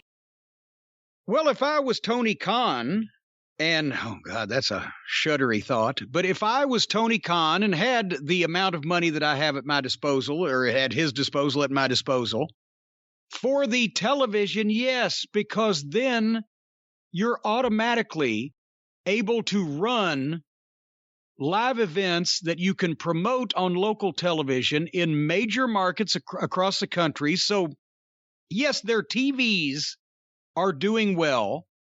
I mean, gate-wise with the attendance, they're doing well. But how long is that going to last, and how many times they keep going back to the same places? You've got to start opening up new places. And with local television, Jesus Christ, they're also on TNT. So if little old Ring of Honor, who had been on Sinclair Broadcasting for 3 months, was doing I think like a 2.5 rating in Charleston or whatever, could go and sell $20-something thousand worth of local sponsorships, what can a company with national TV stars do? Hey, we can bring Chris Jericho. We can do this. They could do sponsorships with amusement parks in the summertime for these big autograph sessions like we used to do. They could do multiple personal appearances around town. People would be promoting the show in conjunction with all of these various tie-ins with their local TVs. And then they could put an extra couple of thousand people in the building just from all this extra local publicity. So yes, I would want those local broadcast TV markets to either rebroadcast, a compilation show from my cable shows, or even do a new syndicated television program. God, I'm expecting the Booker of the Year to write 3 shows a week, but yes, more, because they're getting paid by Turner Network Television to air that one program. And what it is. But if they had all those syndicated TVs and were running live events and TV tapings in some of those markets live and could do sponsorship tie-ins and local promotions, they could easily generate 6 figures extra a month, if not more. Maybe that doesn't mean a lot to Tony Khan, but also you'd get in good with those stations because you'd be bringing stars and selling them advertising for them that packages that are exciting and something more than just selling the fucking spots on the news. Yes, I would be. And also, while I'm thinking about it, I don't know who else right now is on the Ring of Honor roster. I know Jay Lethal is still there, and why he's not one of the biggest stars in wrestling, well, the answer is because he's still in Ring of Honor. And Danhausen. The fucking Briscoes. Yeah. FTR has already called him out on Twitter, but you could actually go in there and say, look, do what I told him he should have done when he was first putting this together. Instead of worrying about who was signed or not signed anywhere else, go and work with these other people. He opened up the forbidden door, after a year of in business. Go work deals. Go snap up the Briscoes now and put them in the ring with FTR so we can see that before they all get too old to do it. Now, there would be some tag team wrestling. So, I mean, yes, for some, but then Tony's going to be the only person that's going to spend an inordinate amount of money for anything related to wrestling right now, probably, as relates to buying any of the Ring of Honor assets, library, or whatever. But if he could get the Briscoes and Jay Lethal, it would be worth it. But really, what's an inordinate amount of money? I mean, if it's to him, but really to any business, I mean, I'm looking at him like a business, even though he's just a person with his dad's money. But at any business, if the Ring of Honor came up and you really evaluated it, and unless they say like, we want $30 million, and then it's like, well, I could, but you're fucking kidding you're yourself. Crazy. Yeah. But if it's within a range that I think it would be, I don't think it's a crazy amount of money.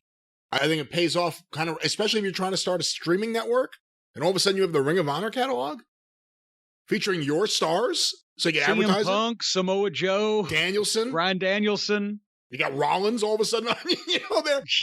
I think it would be a pretty smart deal, but I also think AEW crushed the indies. And I know some people say like, oh, Game Changer. Game Changer is one of the few that's actually doing business. It's not what I like, but they're doing something, but it's crushed the indies.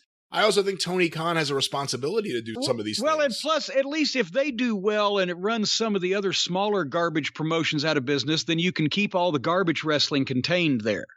Garbage championship wrestling. And it can be just in one spot so you can avoid it easily. But the problem with Tony buying that is then, I think it's the same thing personally. The one thing that Ring of Honor fans constantly said over the period of time that Sinclair bought the company and et cetera, that was different than the WWF or Impact was there's no phony bullshit. They treat wrestling seriously. It's the whole 9 yards. That's what they were saying. That's what the fans liked about it.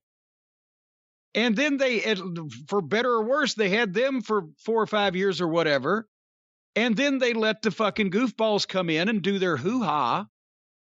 Did that run off the people who thought, well, here's the last place that treats wrestling seriously. And now they got these people. And so when those people left, the people that liked Ring of Honor for what Ring of Honor was intended to be and supposed to be and was, they didn't come back. So I don't know. I mean, I don't know what future there is.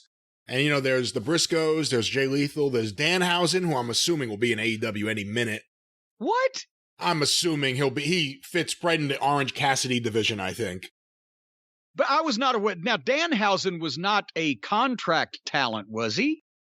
I don't know. I think he was, but I could be wrong. Okay. I honestly would not have thought that from looking at the gimmick. But wait a minute, a lot of time has passed since I've been around the Ring of Honor Brain Trust. It's a brilliant gimmick. I do these things for money. It's a brilliant gimmick. Well, but I mean, maybe the first person I would try to get from Ring of Honor, I mean, it may sound silly to everyone, Ian Riccaboni. Oh my gosh, yeah, but he's fantastic. Yeah, and he's a free agent now, I would think.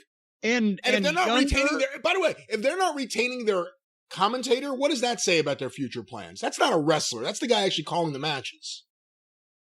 Well, and again, we don't know whether they're going to attempt to sign, because that used to be an old WCW thing. We're going to send you notice. We're giving you notice that we're terminating your contract, but then we're going to start all over again talking to you, and we're going to try to get you to take less money. That might be something they're going to do with some people, or they may think, well, what are some of these guys going to do? Ian Riccaboni is younger than any other top flight announcer in the business right now and better than most of them. But goddamn, I'm sure, he might think in his heart of hearts right now, he might want to work for the WWE one day, but then he'd get there and be miserable, or he'd go to AEW and have to sit there like JR did this last week and actually figure out some way in context of commentary to call the people in the ring idiots and that they're jacking off and don't know what they're doing. So that's a conundrum, but he's a very good wrestling announcer. Like I said, I feel bad for the wrestlers who are there, and it's a scary time. There aren't that many places to go and work, and a few years back, Ring of Honor was a place you can get a contract, and it may not make you a rich guy or anything, but better than some of the other contracts some of these smaller promotions are giving guys, but it was a great springboard for a lot of people. And I think you give credit to whoever deserves it. I think Gabe Sapolsky deserves a ton of credit, because I saw a couple people post this. it's hard to imagine wrestling today without Ring of Honor for the last 20 years when you look at the top stars all across the business. And I'll tell you one thing about Gabe. Nobody ever gave more effort or work or perseverance or whatever. And that's, I can identify because I did the same thing for so long with Smoky Mountain Wrestling, and I was there with OVW also. After a while, it'll drive you nuts. And Gabe did have the occasional jump up and down and fuck it. He wasn't as entertaining to listen to yell and flip out as I am, but he had the occasional one. But he put in a lot of work. And as we know, Kerry Silkin kept it alive when he shouldn't have, and probably would have been better off sometimes if he hadn't, for the headaches and et cetera. But is he still alive? Oh, come on. But he believed in it too. And we all at one point believed in it, but you just, as I said, we couldn't get everything in place. You couldn't get, and this remains to this day, you can't get the people with the knowledge, the background, the experience, the money, and the platform all together at the same time. You can get some of those things, but you can't ever get everything. And modern wrestling is a result of that. What do you think the odds are on them, Brian? What do you think the odds are? They're going to come back bigger and stronger than ever. Are we going to make any bets? Are we going to place any wagers? I think the odds are 0%. You mean it's a fantasy? I think it's a fantasy, yes. We're going to be betting on a fantasy? Well, folks, if you want to bet on a fantasy, the last thing you need to do is travel. You don't need to go all the way to Mitchell Brothers Theater in San Francisco to bet on a fantasy. If the kids Google that one, their brains will explode.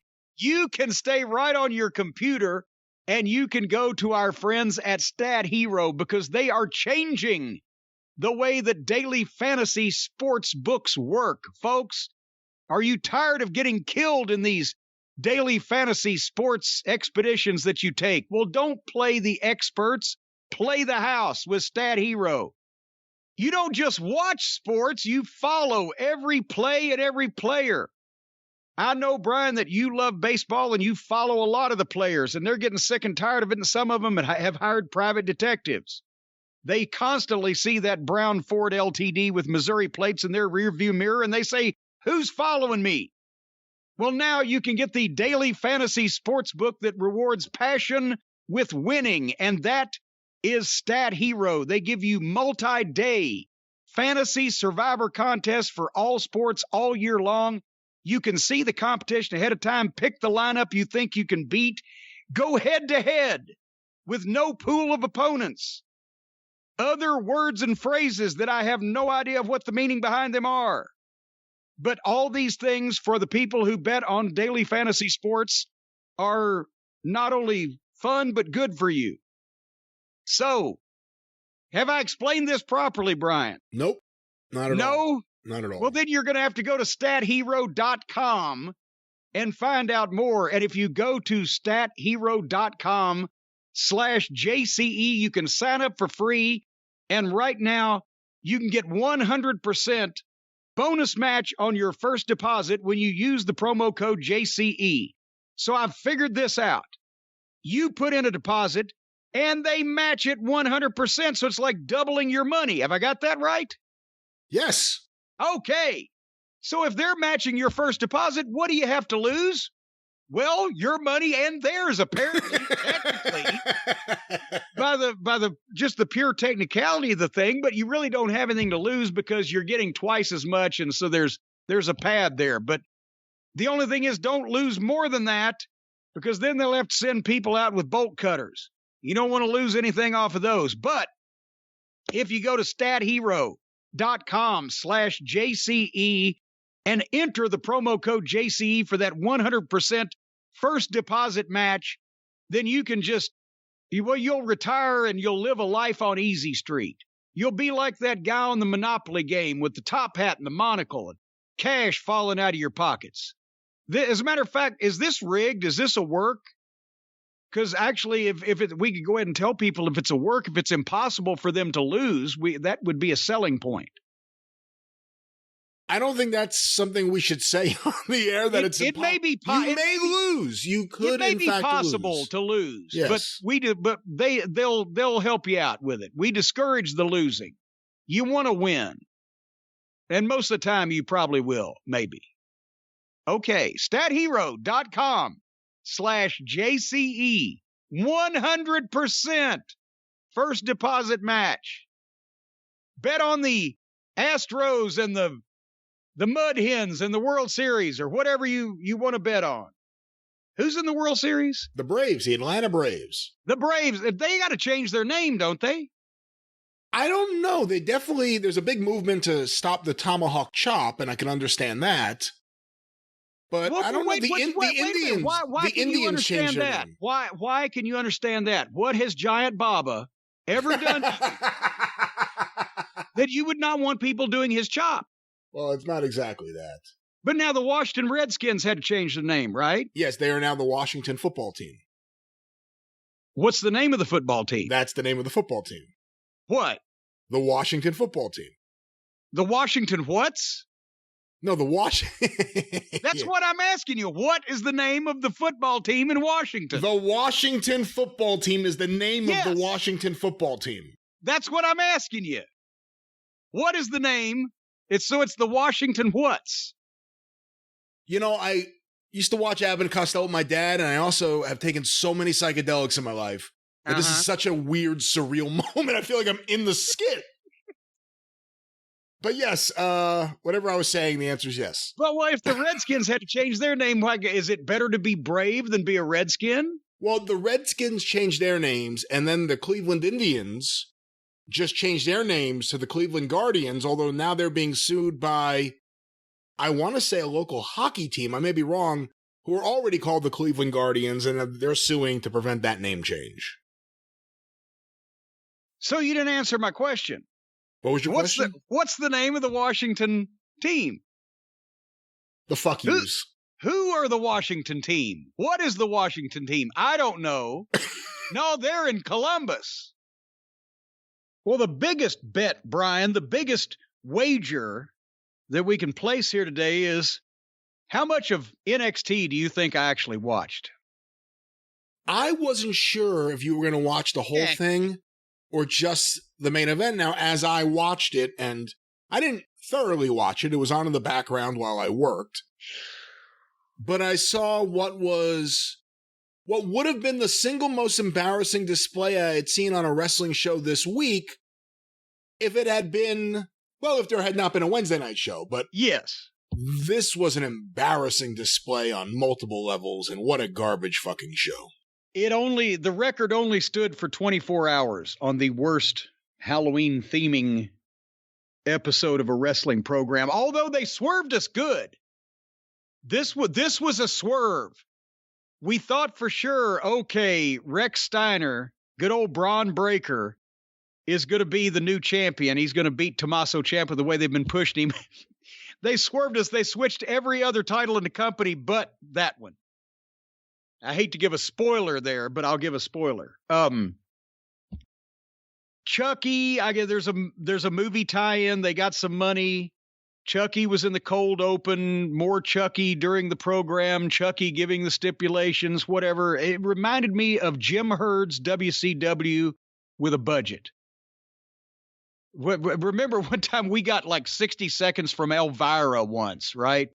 But this was all through the show.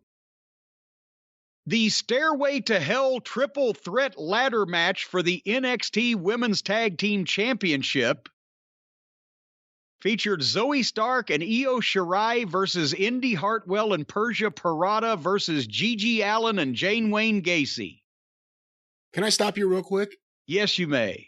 Until I watched this, I didn't realize that those were the actual names a couple of those women used. I thought they were just nicknames you assigned them. Well, is she Gigi something or whatever she is, and good old Jane Wayne Gacy. Anyway, Toxic Attraction won those belts. And then it was night. It was a dark night, a dark and stormy night. There was a swamp and a haunted house.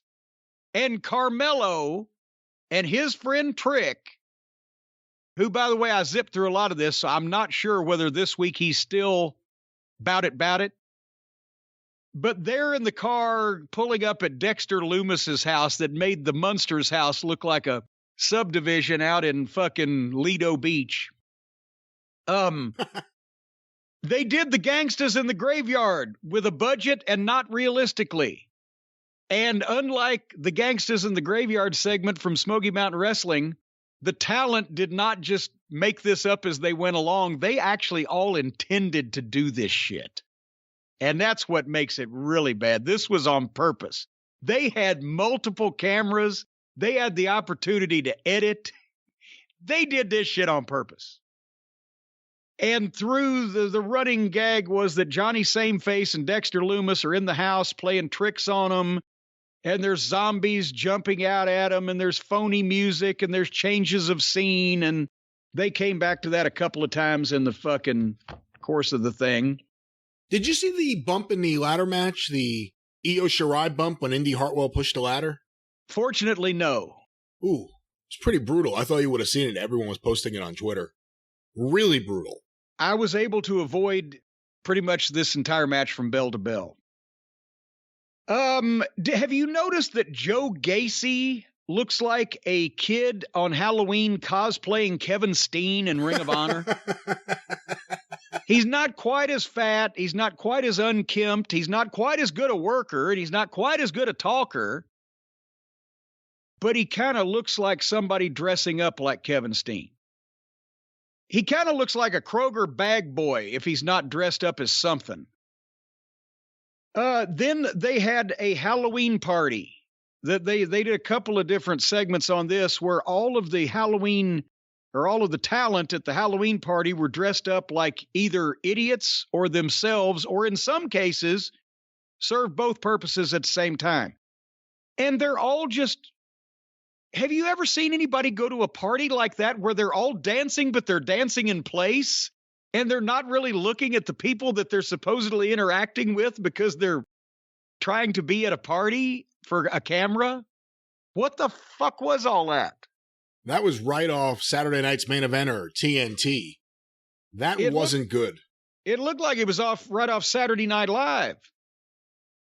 The next segment I watched, because Malcolm Bivens, who actually, you could get some mileage out of Malcolm Bivens if he had a good television program to be on and talent that they were in some way going to push besides poor Roderick Strong, who looks like a spare prick at the wedding in this group. He was Undisputed Era fit perfectly. And here we've got 4 guys that picked a number at the fucking deli at Kroger. But they issued an open challenge and out came Odyssey Jones. Odyssey Jones versus Roderick Strong, not for the cruiserweight title, by the way, because obviously that would be just wrong since Odyssey weighs 400 and Roderick weighs barely 200. But Odyssey Jones, what personality. Can you imagine what Bill Watts could have done with that guy in Mid-South Wrestling? He may have gotten over better than Junkyard Dog. Oh, come on. I see the face, the smile, the body, the personality, the work already for that size. He's not dangerous. And you can tell he's trying to learn how to sell properly for a big guy to make a match, but not to sell like just a cruiserweight or whatever. But Roddy's great with layouts of stuff like this. He should be, if not a trainer, one of the trainers in NXT by the time his career winds down. But he was able to get some heat on Odyssey Jones and worked his leg and stayed on him. And then finally, Odyssey Jones makes the comeback. Boom, boom, boom, bumps the heel Stooges. And as he turns around, Roddy runs up behind him with that leaping knee that it looked like what Twinkle Toes tries to do, and it looks like shit, but this one looked good. You couldn't even see through it in slow motion because I tried. Boom, 1, 2, 3, and got a quick one on him and out of there. I love Odyssey Jones. I'm just telling you, if they don't fuck this guy up, he's going to get over big. What'd you think of that one? Did you watch any of that? I watched some of it. I think Odyssey Jones has a lot of potential. I think Roddy's always good. Like you said, I don't like Roddy the way he's being used. Nothing against Bivens or anyone else there, whoever that girl is. The Muscles. I don't know who any of these people are. To be quite honest with you, other than Roddy. And look, he'll be in AEW with all of his friends sooner rather than later. So I mean, whatever he's doing to finish out his time here, that's the way I look at it. Unfortunately. Well, unfortunately, I would like to see him in a place that would utilize his talents better. But unfortunately, the phrase "he'll be with all of his friends," we're about to see here shortly what that'll do to certain people like Adam Cole. Anyway, and another Halloween party segment. And then they had a spin the wheel, make the deal match for the NXT Women's Championship. And the wheel spin was a Chucky's Choice match. So Chucky, the fucking doll, picked a trick or street fight. No DQ, no count out, no Jim Cornette. Mandy Rose versus Raquel Gonzalez. They had Raquel Gonzalez ride a motorcycle into the arena from outside. So now she's Magnum Ta now. And you'll never guess, they used kendo sticks and also chairs and a table, etc., etc. And I zoned out. And Mandy Rose beat Mandy Rose, that teeny tiny little lingerie model, beat Raquel Gonzalez, that 6-foot Amazon. She's not that teeny, is she? Well, she looked teeny next to Raquel Gonzalez. I didn't even recognize Raquel Gonzalez when she rode out on the bike. Last time I saw her, she was just like the bodyguard to Dakota Kai. Well, they put her in a different outfit. And then they changed Mandy Rose's hair color. So that makes all the difference in the quality of her wrestling. That's why she's winning now. She got brown hair. They more gangsters in the graveyard. Then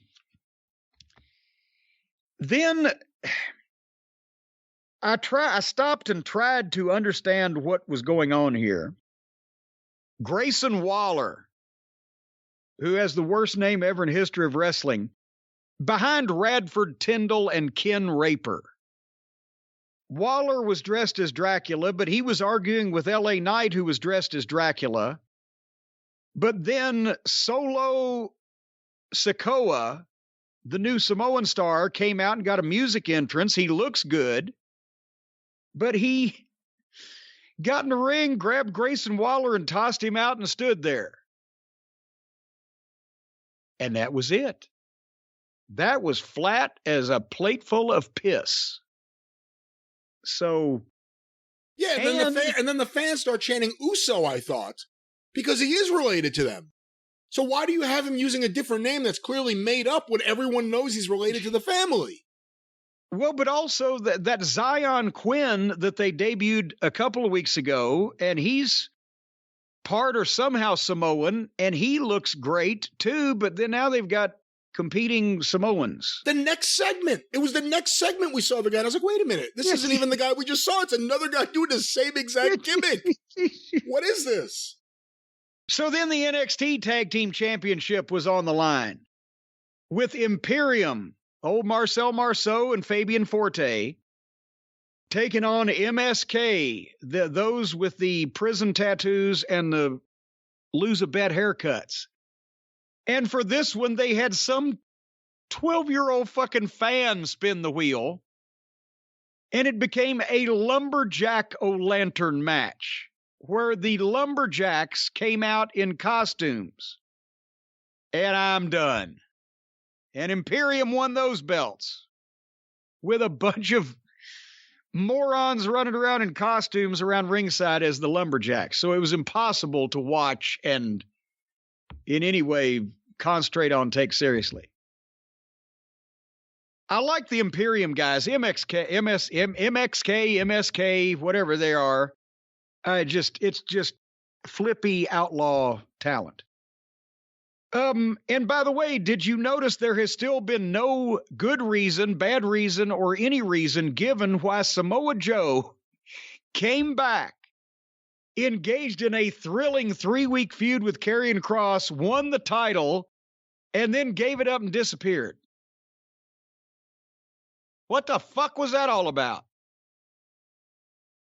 And then we had a very nice package, that's what she said, on Tommaso Ciampa and Rex Steiner. And, you know, both guys, it built them both well. They're both well-spoken in their own way. And good old Steiner is a 250-pound genetic freak. But it was nice to hear that very familiar line being delivered in that very familiar way. Tommaso Ciampa comes out in a gladiator costume, but he looked fucking great. Now, that if you're going to be in a costume on a Halloween show, that fit.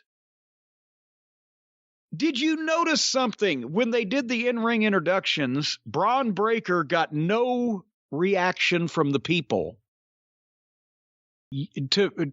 No yay, no boo, no. It's like Braun Breaker, and it was kind of. Well, it's also you say that, and I did notice that, but I also noticed because there's no introduction. Here is in this corner, Braun Breaker. No, yeah, well, no hometown, nothing. No hometown, no weight, whatever. But it was abrupt, yes. But I'm thinking that's the place where, because Ciampa is pretty much Mr. NXT right now. So one would think that anyone, I mean, he's the last link practically to any good shit they've seen over the past few years. So they don't want to boo him. They don't want to cheer the person he's wrestling, but they didn't want to boo Steiner because he's kind of getting over with him. And they were doing dueling chants later on in the match, but there was no negative reaction to any of these guys. And that's why I'm just trying to figure out why they had to rush Steiner into something with probably the most popular guy left on the brand. I don't know. One would have thought, since they just did something screwy with an NXT title switch with Samoa Joe, Karrion Kross, whatever, one would have thought they'd have let like LA Knight slip in and get this thing so Steiner could chase him for a few weeks and fucking win it off. I don't know. Just have this fucking babyface phenomenon actually beat a heel at some point. Anyway, having said that, Ciampa may be the best all-around in-ring talent they've got now in NXT. He's just so good. Steiner shows Dr. Death Steve Williams level strength in the ring. Because a lot of the guys used to talk about this. A lot of the guys at that point in time were strong in the gym. Animal and Hawk and Warlord and Barbarian and all those guys, but nobody showed their strength in the wrestling ring like Dr. Death did. Especially, they've just tweeted the clip recently. We're in that War Games match when Gordy was 300, and he press slammed Gordy and kept doing reps with him up into the cage, right? When you're watching Steiner, and I know Ciampa's 205 or whatever pounds, but when Steiner grabs a hold of him, he's completely off the ground, and it doesn't look like Steiner's trying. In like a waistlock from behind or just it. He's just moving people around, and he's got a natural idea of what to do, even if he's not experienced in terms of number of matches. And also the shit that he does, a lot of which looks like what Rick used to do, as I mentioned, is shit that you can do. It's almost unfuckable uppable as long as you're strong enough to do it. That's the hard part. And so this match to me was amazing for somebody with this level of experience, even with Ciampa kind of being the general here. And, finally Steiner was selling, which he didn't do too bad. When Steiner made his comeback, the people were still doing the dueling chant. And it kind of came out of nowhere. If you'll notice, Steiner just got the opportunity to just start doing shit. There wasn't a transition point where you see him realize he's got the chance and then fire up and look at the people and then come in and put a little extra oomph in that. That's an experience thing. But because of that, I don't think that the fans got into it as good as they could have there. And then he went for the Bulldog, which would have gotten a big pop because people would have recognized it, and he slipped and fell off the ropes. But Ciampa was immediately right on him to cover, and of course a kick out, but then they were able to get back into it, and Ciampa hit his widow's bell again for a 2 count, but the crowd was just chanting and not really popping. And I'm starting to wonder, I don't know how the folks get into they're still in the performance center, right? Or in their building there that they've been using. I believe so. I think they just revamped the building. Yeah. Yeah. So I'm wondering, is this the same people as always? Is this invited guests? Is this people that are trying to make noise because they know they're supposed to, but it's not a regular group of fans because they were, like I said, they were chanting a lot, but not popping a lot. So it wasn't like they were disinterested, but the reactions were a little odd. Maybe it was because it's a babyface match. Anyway, Steiner hit the Frankensteiner. So he's got that going for him. And then I like the way that Steiner went for the press into the power slam that he's been doing, and Ciampa countered it into a inverted DDT. Both of them sold. I don't know whether it was a potato or a little magic, but when Ciampa DDT'd Steiner onto the concrete and threw him back in, Steiner was bleeding from the head. But it wasn't enough that you would think that it was meant to be that way. So I'm wondering if that was just fortunate juice and he was just a little tight on the DDT. I don't know. And then Ciampa, what does Ciampa call his pedigree? Anyway, whatever he calls it, he hit it. And Steiner kicks out of it. So Ciampa hits 2 great-looking running knee lifts. Make it 3. And then another pedigree move or whatever. Boom. 1, 2, 3. It was a good match. But again, you just beat the guy flat when you hit him with 4 or 5 things. Yes, it shows that it took a lot to put him away, but you still put him away. As Ricky Morton used to say, and a lot of other guys too, that just showed it takes a good man to beat me, but it don't take him long. What? I mean, I know he had slipped up earlier accidentally, but I can see the finish being fucking him hitting that Bulldog at one point, getting a close 2 3/4 and going for it again, and then slipping and boom, and then Ciampa quickly capitalizes with the pedigree move 1, 2, 3. Then, as he said and promised, Steiner had drowned in a sea of inexperience. But instead, one big move, 3 knee lifts, and another big move. That's not drowning in a sea of inexperience. That's standing there in front of a fucking shotgun over and over. Boom, boom, boom. 1, 2, 3. So I didn't like the way they beat him. But otherwise than that, this match was much better than anybody should hope for with his level of experience. What'd you think?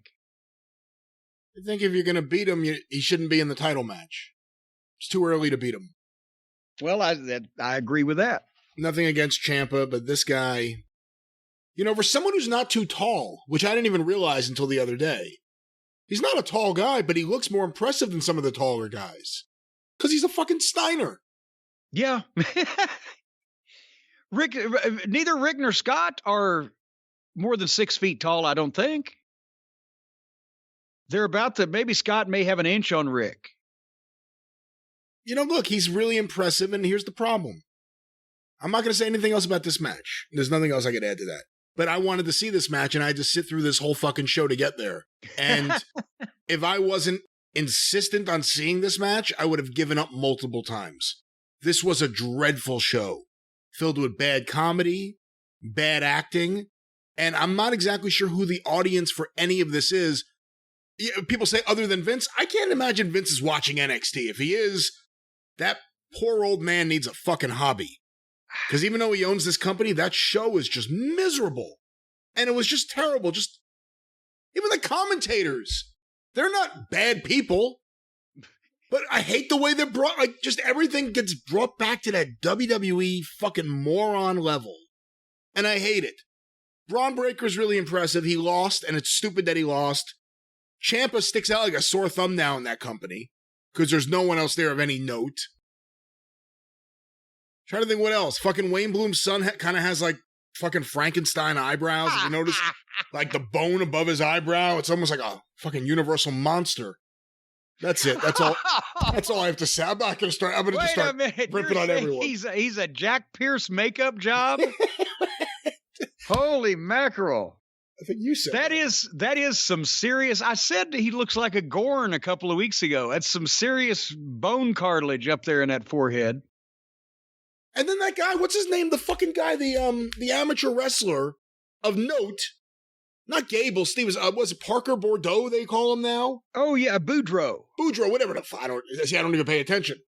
He's got another guy with a tattoo on his neck. Jesus Christ, people. This guy was a name. This guy was an amateur wrestler. He had a look. Now they've completely changed who he is. He can't be who he is. Wait a minute, who is he? I haven't even seen him yet. He was on one of those matches. Wasn't he the guy at ringside with the tattoo on his neck? With the bald head or shaved head?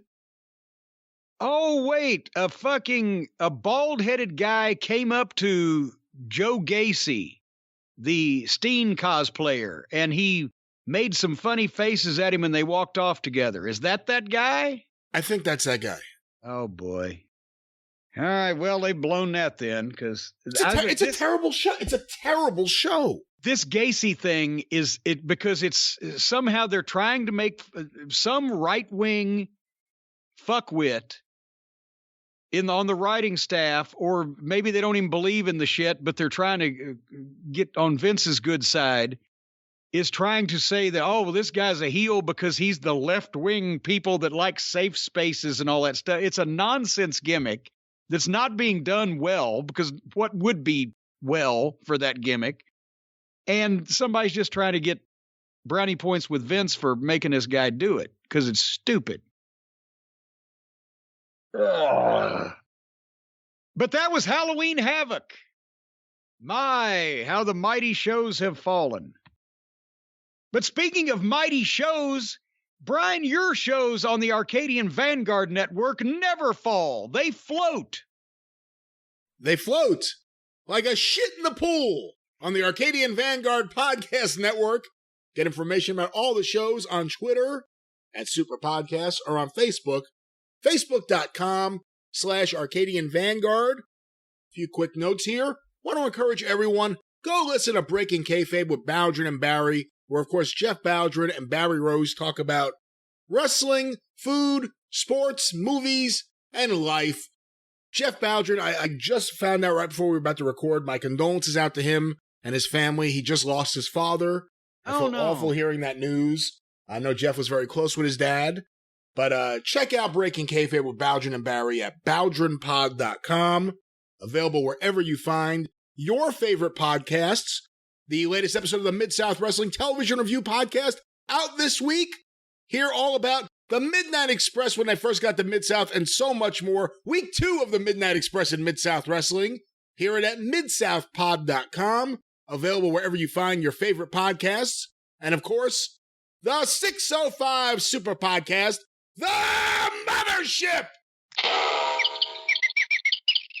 Go through the archive today at 605pod.com. New episode in production. Hopefully out pretty soon. But once again, wherever you find your favorite podcast, search for the 605 Super Podcast. The Mothership!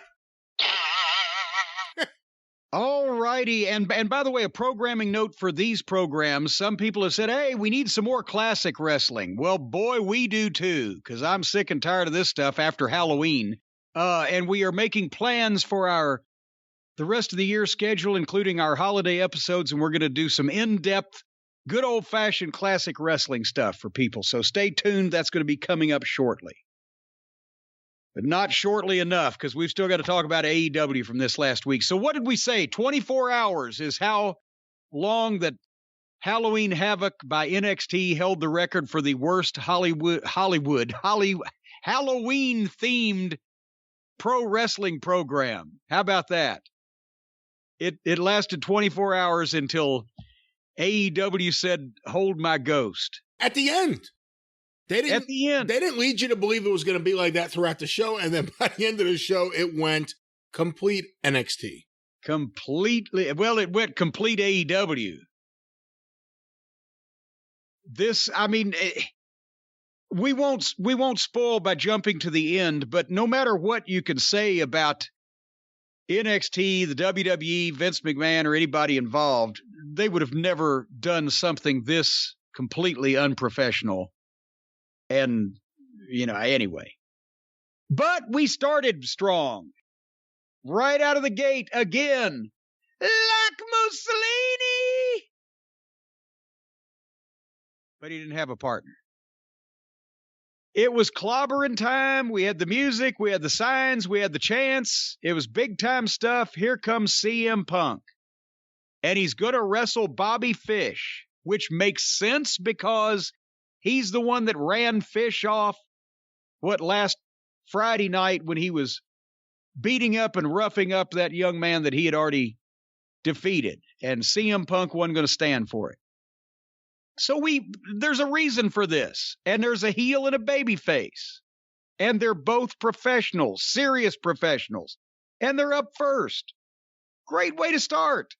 Jim Ross had something to call. Did you notice he actually sounded like he was not only interested, but that he actually could call some type of wrestling strategy like he did in the old days because they were actually doing something worth calling. Fish is aggressive. Punk gets pops from body slams because the way he places them and the way he paces his match. Fish got heat and Punk fought from underneath. He hit one good-looking dive. In the middle of the heat, Punk didn't even make a comeback. He clotheslined him over the top and hit one good-looking dive and got big chance. But then Fish took back over and worked the leg. They went to the floor briefly to get the fucking point across, and then Fish actually broke the count. Imagine that.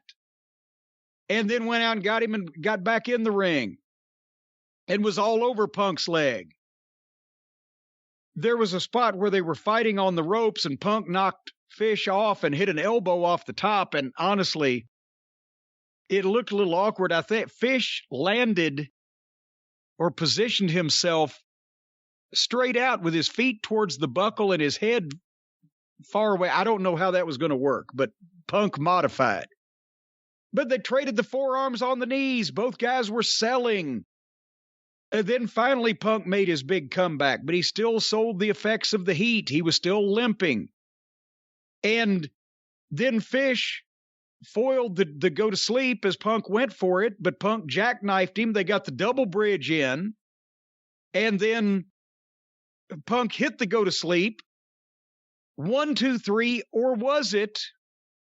This was confusing because I think it stepped on the pop because Fish kicked out a fraction of a second after the 3 count to the point where I was thinking that were they trying to make it where it was 1, 2, 3 and he kicked out, but it just a fraction of a second too late as they called. The announcers called it that way. But in honest to God, the way that he kicked out that quick, it looked like he was trying to beat the count, and Punk kind of looked at the referee like, was that it? So I'm not sure. It was confusing, but the way they did it stepped a little bit on the pop on the 1, 2, 3. That's what what did you see? I didn't think too much of the kick out. It seemed a little late if they were going to do that, but the look to the referee was what made me think either something happened or they're trying to make us think something happened. The booking of Punk's been interesting because we brought up the guys he's been wrestling on TV in competitive matches, and now it's competitive matches that he's having a difficult time winning. Yeah. So obviously this is part of a bigger story. I'm curious where this is going to go. He's having actually like a clinic match. Every match that he has is different. It's tailored to the opponent, whether he's wrestling a nominal babyface or a full-fledged heel or whatever, whether he's got the underneath guy, Daniel Garcia, but with the Stooges at ringside to interfere, or whether it's just one guy like Fish. Everything means something. The matches are logical. They don't bury the referee. They don't do any of the bad habit things that we constantly malign most of the people on this roster for that don't have any boundaries or structure in their matches. So they're perfect. It's like you can learn how to work from watching these matches. The question is, should a star of the level of CM Punk not only be wrestling this often on free television to make it in people's minds routine, but should it be this competitive? And, Fish, he just looks good and he can get the shit across. But when you're taking the body of work into account, should he have been competitive this much with all these guys when you've still got guys farther up on the pecking order? Since the matches are so good, it's hard to fault that. I think the bigger thing is it's just that he's wrestling often enough now that it's becoming routine before we get to the meat of the matter, the main event guys. That's what I think maybe, the issue that I might have is not that he's having matches this competitive, because he still wins and they're all great. They're all logical, but it's also now, again, August 20th. We didn't know whether August 19th, is CM Punk ever going to wrestle again? By not even November 1st, well, boy, we've seen him a lot lately. That's what I worry about. Anyway, I'll say that again.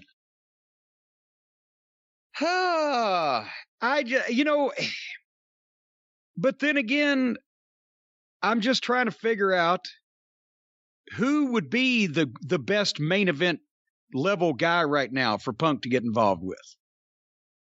And I'm not sure I know, because I'm not sure I know who I can trust these days. After the main event, I really don't know who I can trust. Who? I know what the answer is. Who? What? If you really wanted to do something and do some business and make it really good and not have to burn guys out with matches, because you could do promos every week and keep it fresh and interesting and people would be dying to see the match on a pay-per-view, Punk and heel Cody. That's the fucking ticket. Cody, full-blown heel with his wife, goes back on the stipulation. That's the perfect opponent for Punk. Well, but now, then you'd have to have both of those guys cooperating to do that. And we'll hear later on that one of them has no intention of giving the people what they want. That's true. So Malachi Black did a spooky promo in backstage somewhere in the black, but after seeing him groveling and slobbering on Cody on the reality show, thanking him for putting him over and giving him this opportunity, and I'm so unworthy, I'm not as intimidated by this guy as I used to be. Because now I know that he's the same as all the rest of them. He's just happy to be there, and he's doing what he's told. Thanks to the reality show, I know that. They hadn't made that clear on the wrestling program, which is why that people were interested in this guy. But now that they've made it clear that he's as phony as a football bat like the rest of them, I'm not as intimidated by him. So I'm glad we got that reality show for 5 miserable weeks. I must admit, I got 3 cards in the mail over the last couple of months, all with "ha" on them. And one guy wanted me to autograph my action figure. Ha! Anyway, the next match was MJF versus Bryce Donovan. It only took 2 years, but now MJF gets wins on TV over nobodies in quick fashion. Handshake, gut kick, turnbuckle, hit his finish, 1, 2, 3. And now he gets to talk. Perfect. Perfect.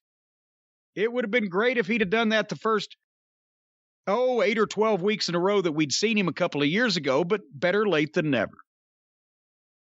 But now it was promo time. Boston is a shithole. He shared that with us. He would rather shove his junk in a blender than go near a disgusting fat Bostonian woman. You know what he should have used? He should have used my Tupelo line. Brian, you know what you get when you cross a pig with a woman from Boston. What's that? Nothing. There's some things even a pig won't do. But anyway, then he cuts the promo on Darby Allin. And I started thinking right as he was doing this, where's Brian Pillman Jr.?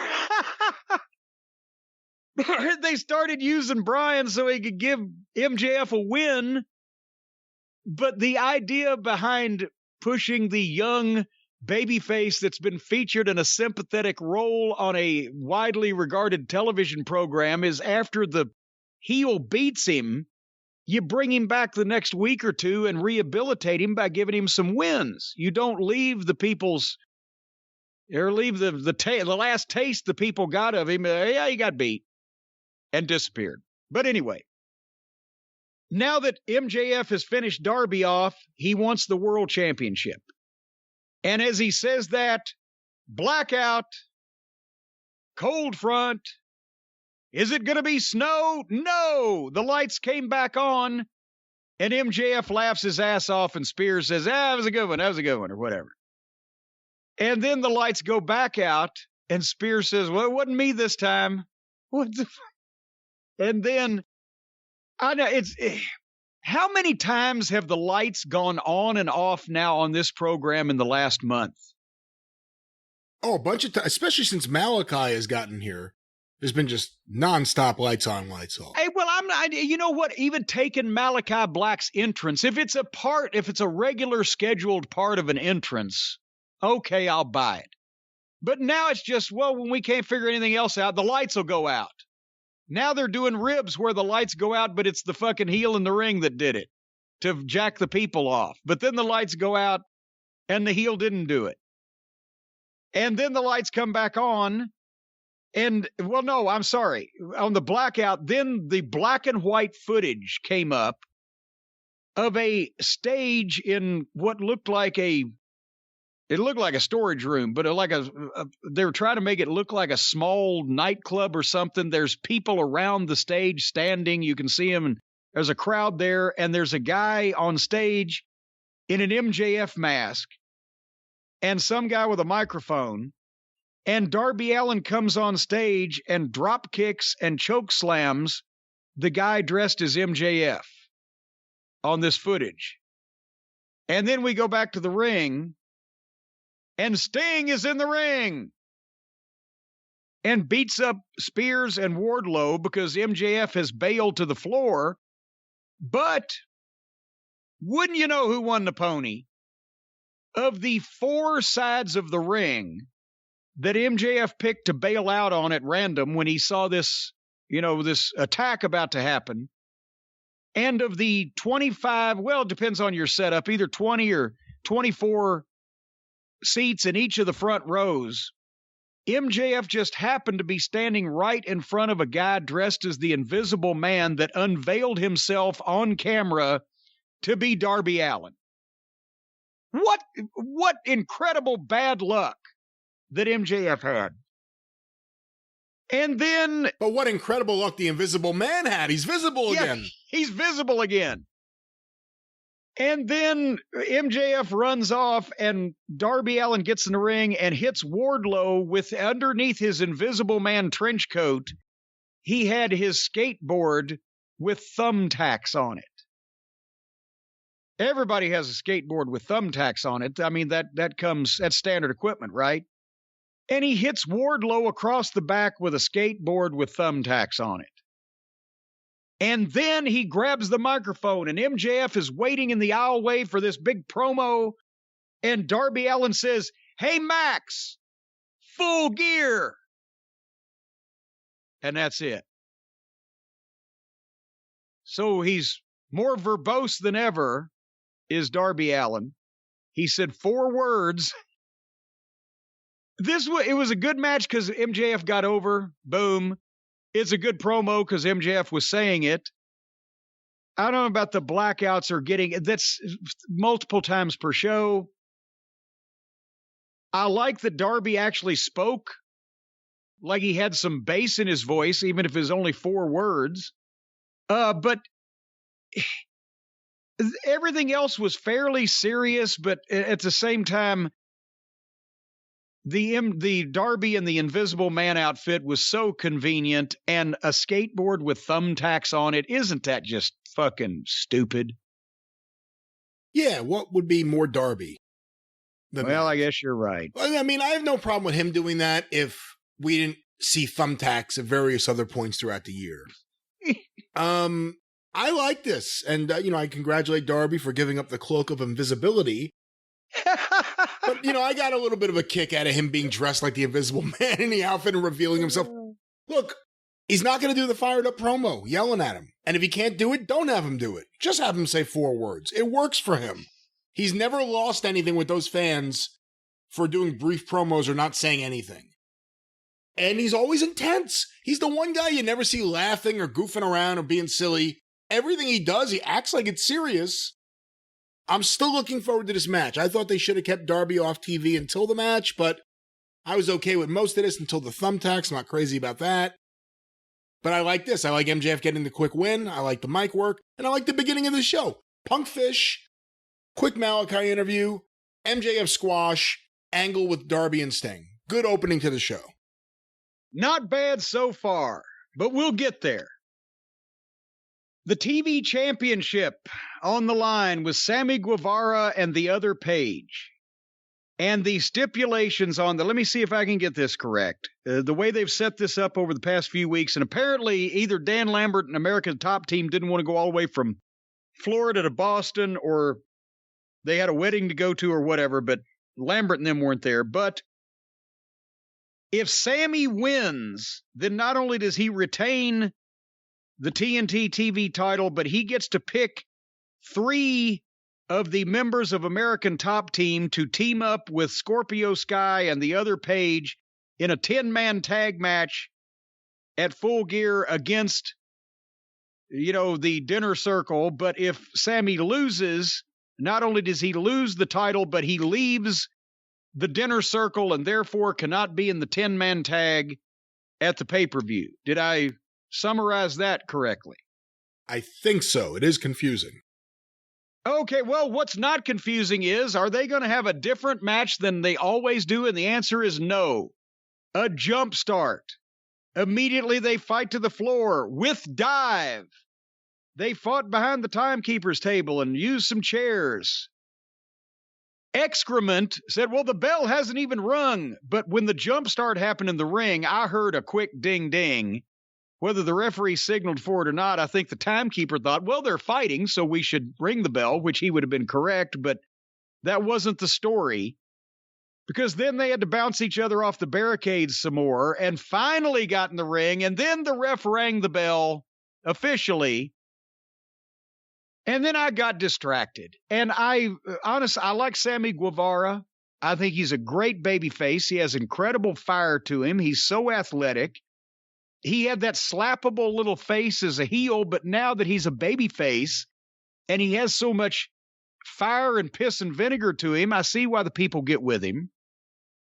I didn't want to watch this because I don't care, as I've mentioned, if the other Page reanimates the corpse of Luthez and stretches him in his own fucking step over toe hold crossface.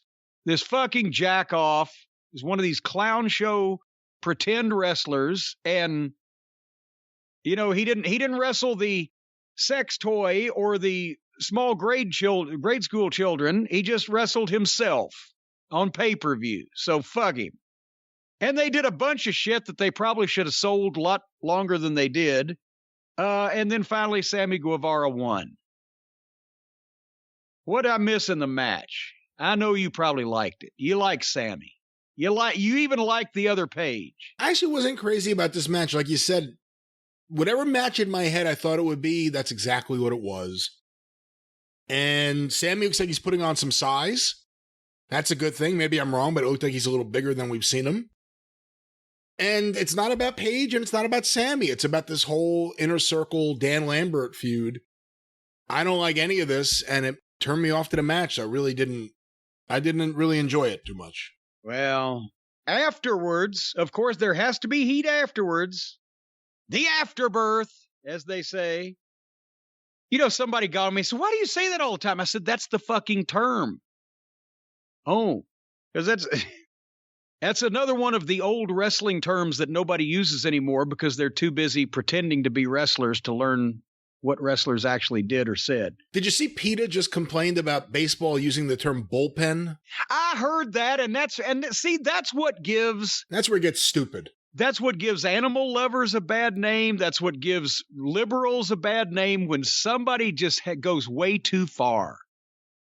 Because it's been long enough now in the fucking baseball business that they've called it a bullpen that nobody even knows that's also the actual pen where the bulls are in before they get killed. And as long as there's no killing of animals involved with the baseball game, I would think you can use the term. But if instead of worrying about that, maybe they all ought to each dig in their pocket and send an extra $500 to animal charities instead of worrying about the baseball business. Anyway. I like that they even had a suggestion that was terrible. Instead of bullpen, call it the arm barn. I don't know what that means. Well, they're pitchers. They use their arms. Instead of bullpen, arm barn. Yeah. Well, maybe Pottery Barn then could sue them over that. And besides that, Stan Lee and Jack Kirby were members of the Mighty Marvel bullpen. Yeah, it's a word that no one in the world is offended by, and someone all of a sudden is like, you should be. You should be, and here's why. Those poor bulls 200 years ago. Well, what? I got some words that you can be offended by, and here they are. Chris Jericho came out and did a promo. Ugh. Because, of course, after Sammy won, the heels had to get on him, and then here comes the entire dinner circle to make the save. And Jericho cuts the promo, the 10-man tag team match at Full Gear between America's Top Team and the Dinner Circle will now be a Minneapolis street fight. Now it's just whatever town we're in, we're going to have the street fight. No disqualification. Lazy booking. A big 10-man mess where they can do whatever they want, and they didn't even announce who Sammy picked. They're not going to announce that till next week, the three members of the team. And then Jericho recited Aerosmith. Nothing but cheap pops. He's so lame. He's the lamest fucking wrestler. Tony Schiavone was in the back. Tony is now officially the only person doing interviews. So it's disorienting. You would think at some point, as I mentioned last week, I think he'd be out of breath, right? Because he's always there at the desk when they go to the desk, but yet he was just in the back before the break, or he had to run back. Oh my God. They ought to get him one of those fucking hover rounds or something. So he's going to wear himself out. He was with Bryan Danielson and Eddie Kingston, and they've got a match in the tournament. Are they literally going to send Bryan Danielson all the way through to the finals of this tournament without him actually wrestling one legitimate heel in the entire fucking thing? I think so, and then I think they're going to turn Moxley, maybe. Well, I hope to God, because he turned quite a while back. As Aunt Lola would say, yeah, them tomatoes, I left them out too long, and they've plumb turned. He turned for me quite a while back. Anyway, they did a good promo for both guys, and Kingston's like, it takes Zoloff to keep from flipping out, and I get angry about it, and I'm going to take it out on you, and he walks off, right? And then the only problem was, after he'd walked off, Bryan has to fire up and do a promo, but then he starts talking to the camera like he's talking to Kingston. But we just saw Kingston exit stage right, so it was a little disorienting there. I would have directed some of my promo after where Eddie had walked off at and then opened it up for the rest of the world. But nevertheless, good promo. Bryan Danielson fired up a little bit. Then Tony... The next thing we saw was with the Lucha Brothers and Alex. And Penthouse spoke Spanish, and Felix tried to speak English, and then Alex, our boy, cut a good wrestling promo. But God, he's such a fucking natural heel, and they put him in a position of being a babyface. I just don't understand this.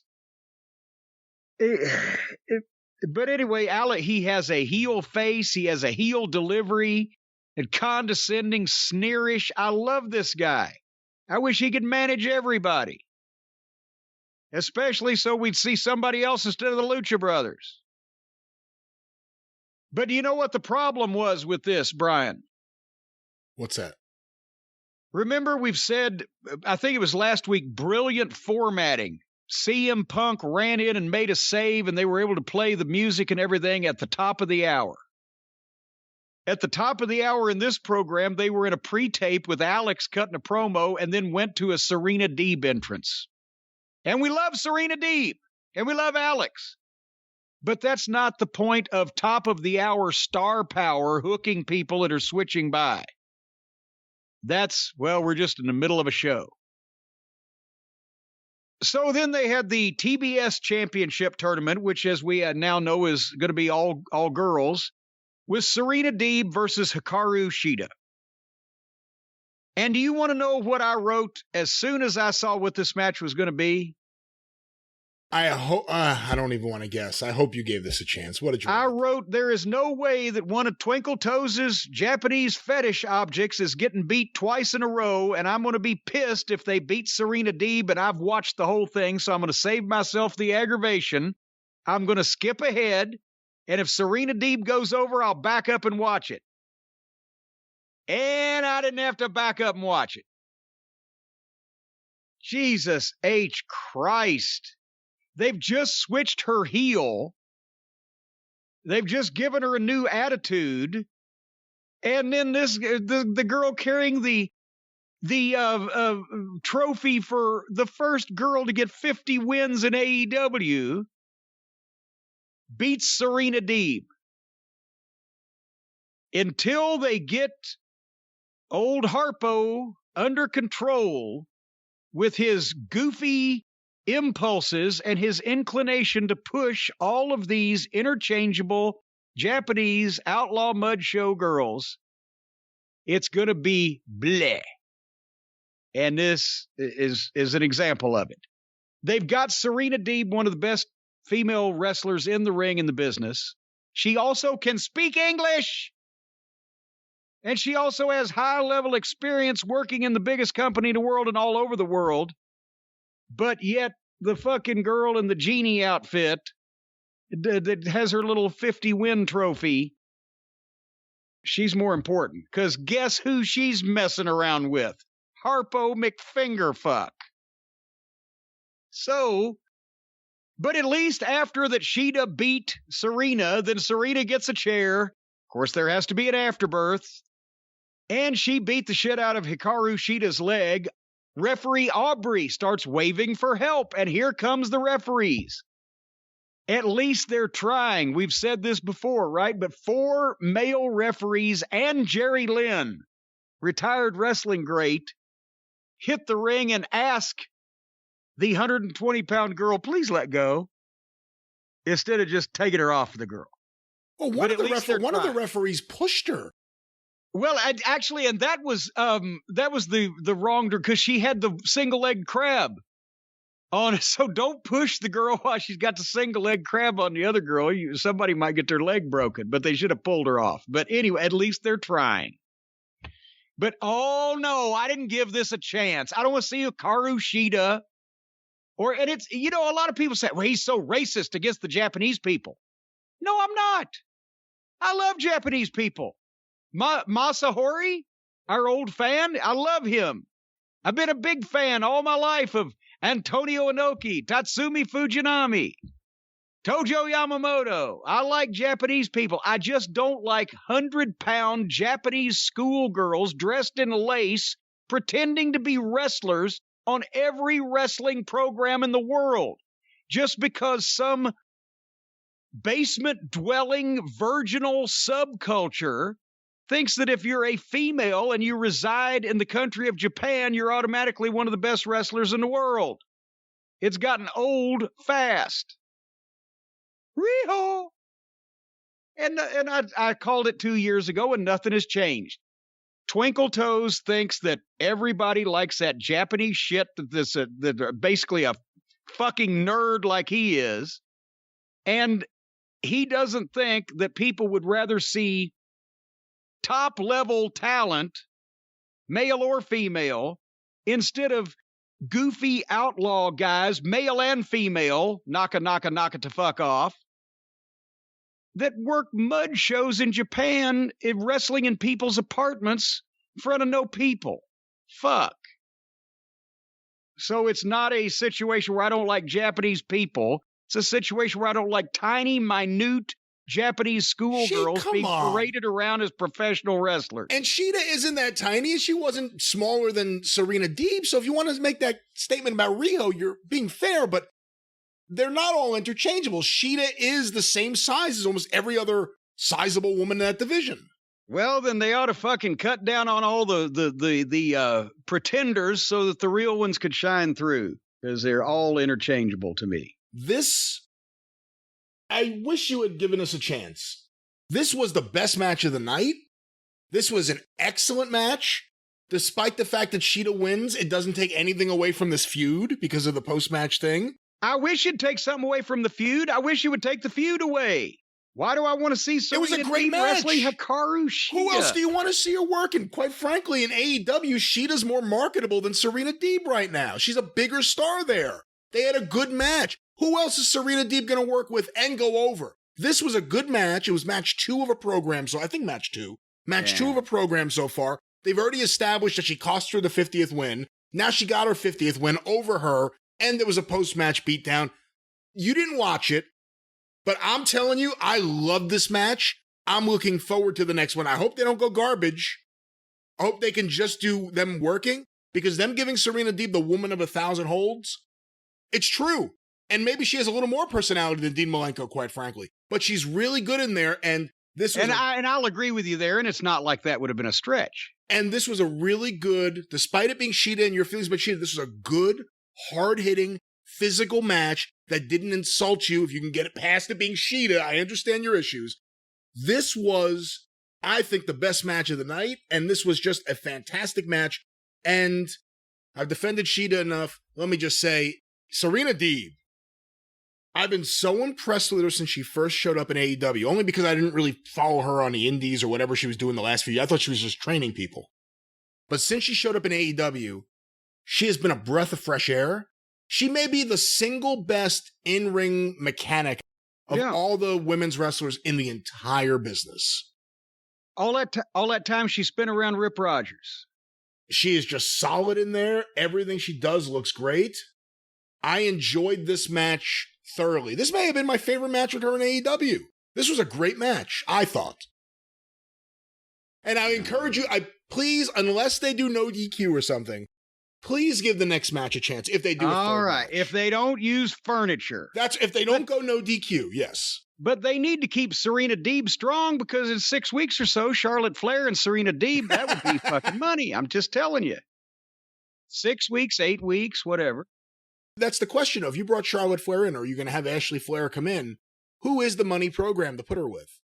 And do you do that right away? What do you do with her? Boy, I'll tell you what, her and Britt Baker would be interesting in the ring. The promos would be interesting The promos would be interesting, and Britt Baker would suddenly become the most beloved individual in the world. She kind of is already. Well, speaking of beloved people, Lio Rush and Dante Martin were next. Bad news. Severe bad news here. Mike Seidel has been injured. So the tag team match that they had promised for this Friday with Dante and Leo against Matt and Mike instead is going to be a single with Dante against Matt Seidel. Lio Rush did all the talking here. Dante Martin's facials. He looks like a man who's just had those shock treatments they used to give mental patients in the 50s. He was traumatized. He's traumatized. He just, I don't know how to explain why he's just standing there just, anyway, there you go. So Leo's doing all the talking there, but he's going to show people what's what. And then, okay, Moxley. Are they turning Moxley heel? I mean, it's hard to tell because he's always wrestled the same way. No, there's no change in his in-ring because there's no rule that he doesn't break instantly to begin with. And this was the same Moxley match as always, except you're just getting the idea that he's even being a bigger prick. But it's against 10. What's the guy's name that's 10 in the Dark Order? Preston Vance. Okay. So here comes Moxley from the parking lot, jump starts it. They go to the floor. He rips 10's mask open. The job guy got color, and I didn't see anything that looks like, because he ripped the mask open first. So that's generally that's your indicator there. When a mask guy is going to get juice, the mask rips first. I didn't see particularly what he did to him that would have instigated this blood, but is Moxley the Sheik? Or he gets juice on job guys? Or is they're switching him heel? Because that's still kind of Moxley's gimmick. He just beats people up and then 1, 2, 3, and he immediately stalks out of the arena. So I don't know, but it's not like they can change anything about his wrestling because he has the same matches regardless. And whether he's wrestling a babyface or a heel, it's the same thing all the time. So it would help if they would switch him because, let's face it, now that Punk and Danielson are in front of him, and now that I'm sure Jericho's in front of him with these people, don't you think, as far as popularity? I do feel like his popularity has come down, but also, and again, I'm not a fan of Moxley, he really hasn't been used very well, considering how they used him previously for the last, little while. He was coming out with Eddie Kingston as his little buddy. He was in a few random 6-man matches.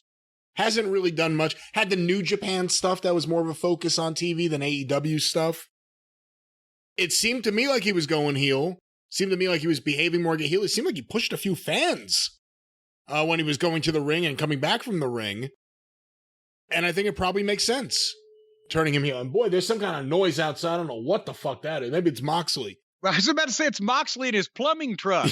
Toilet stopped up? Yes, I saw the tweet. Somebody tweeted the picture of a truck that said Moxley Plumbing on it.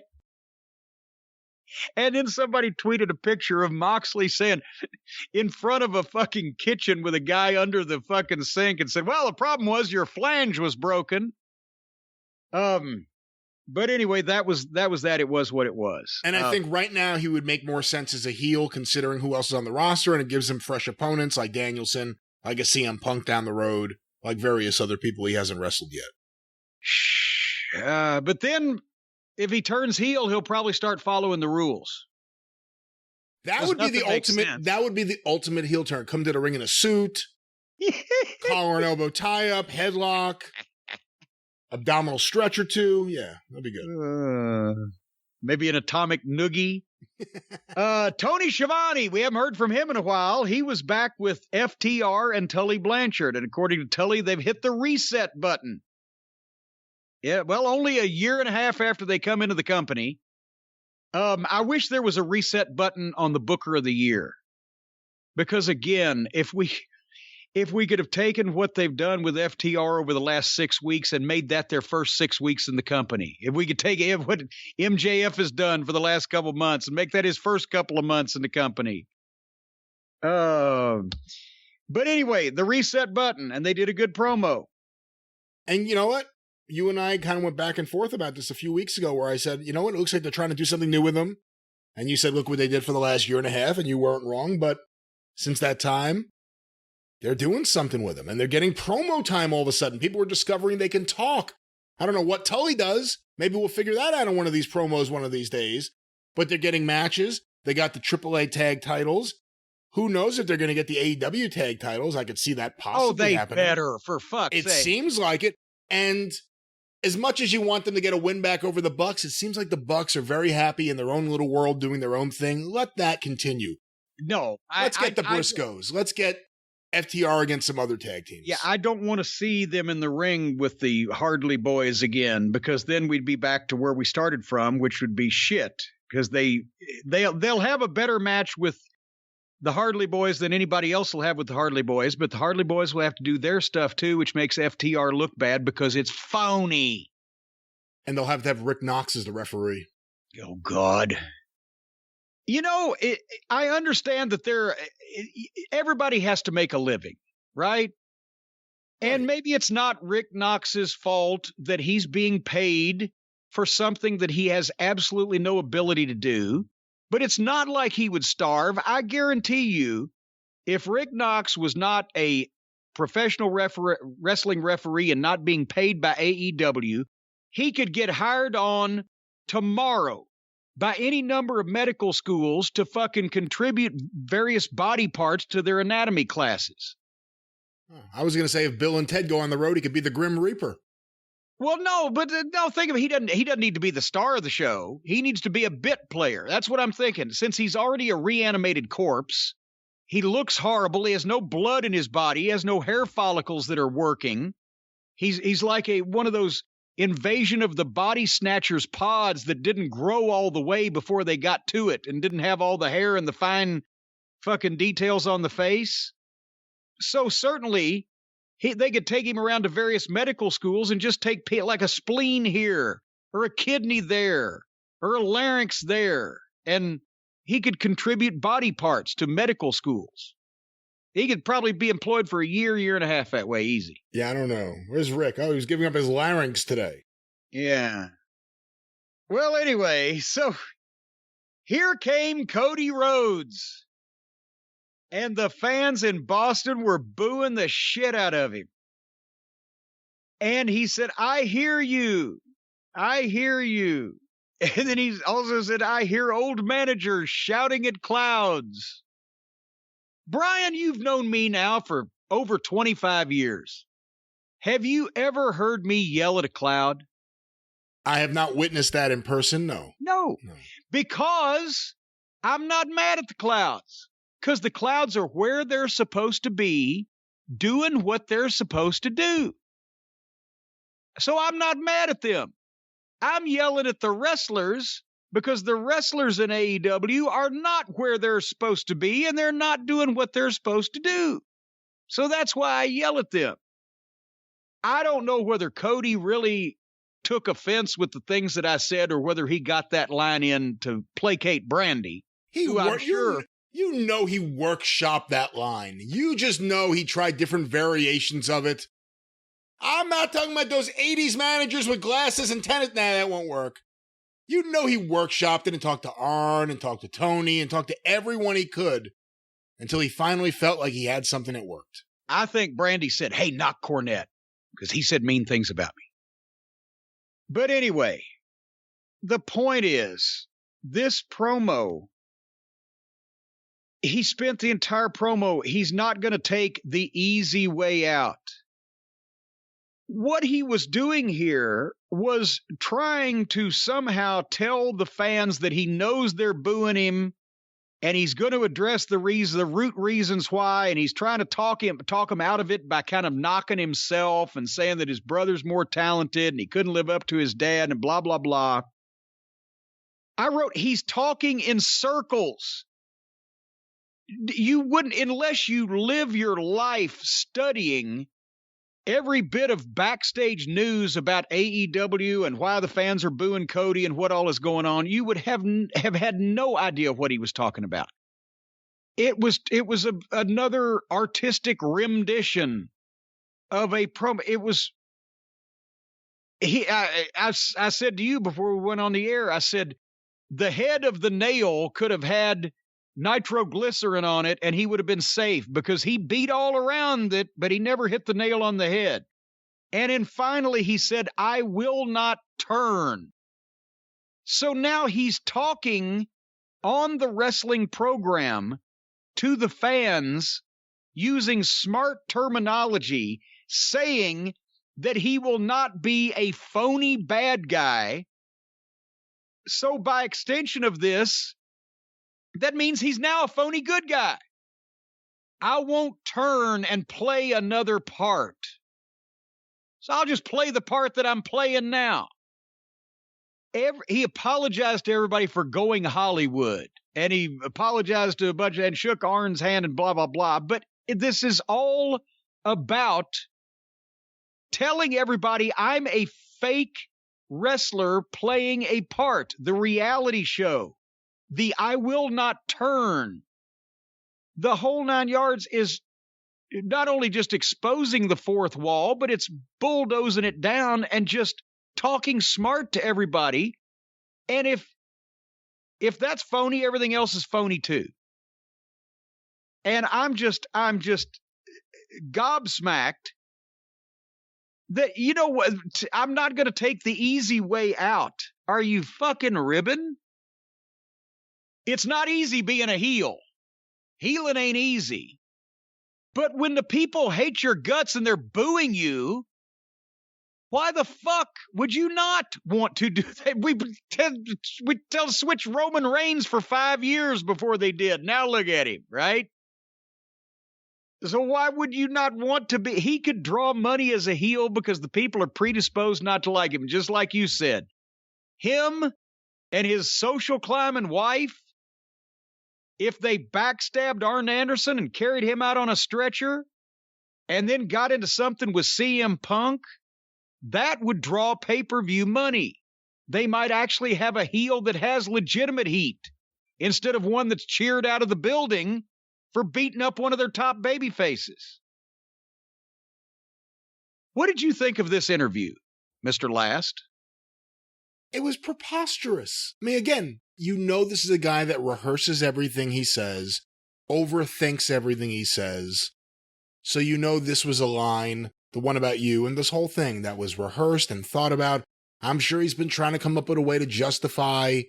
I get it. I like that. The commiserating, Cody. I get why you hate me. Because I went Hollywood.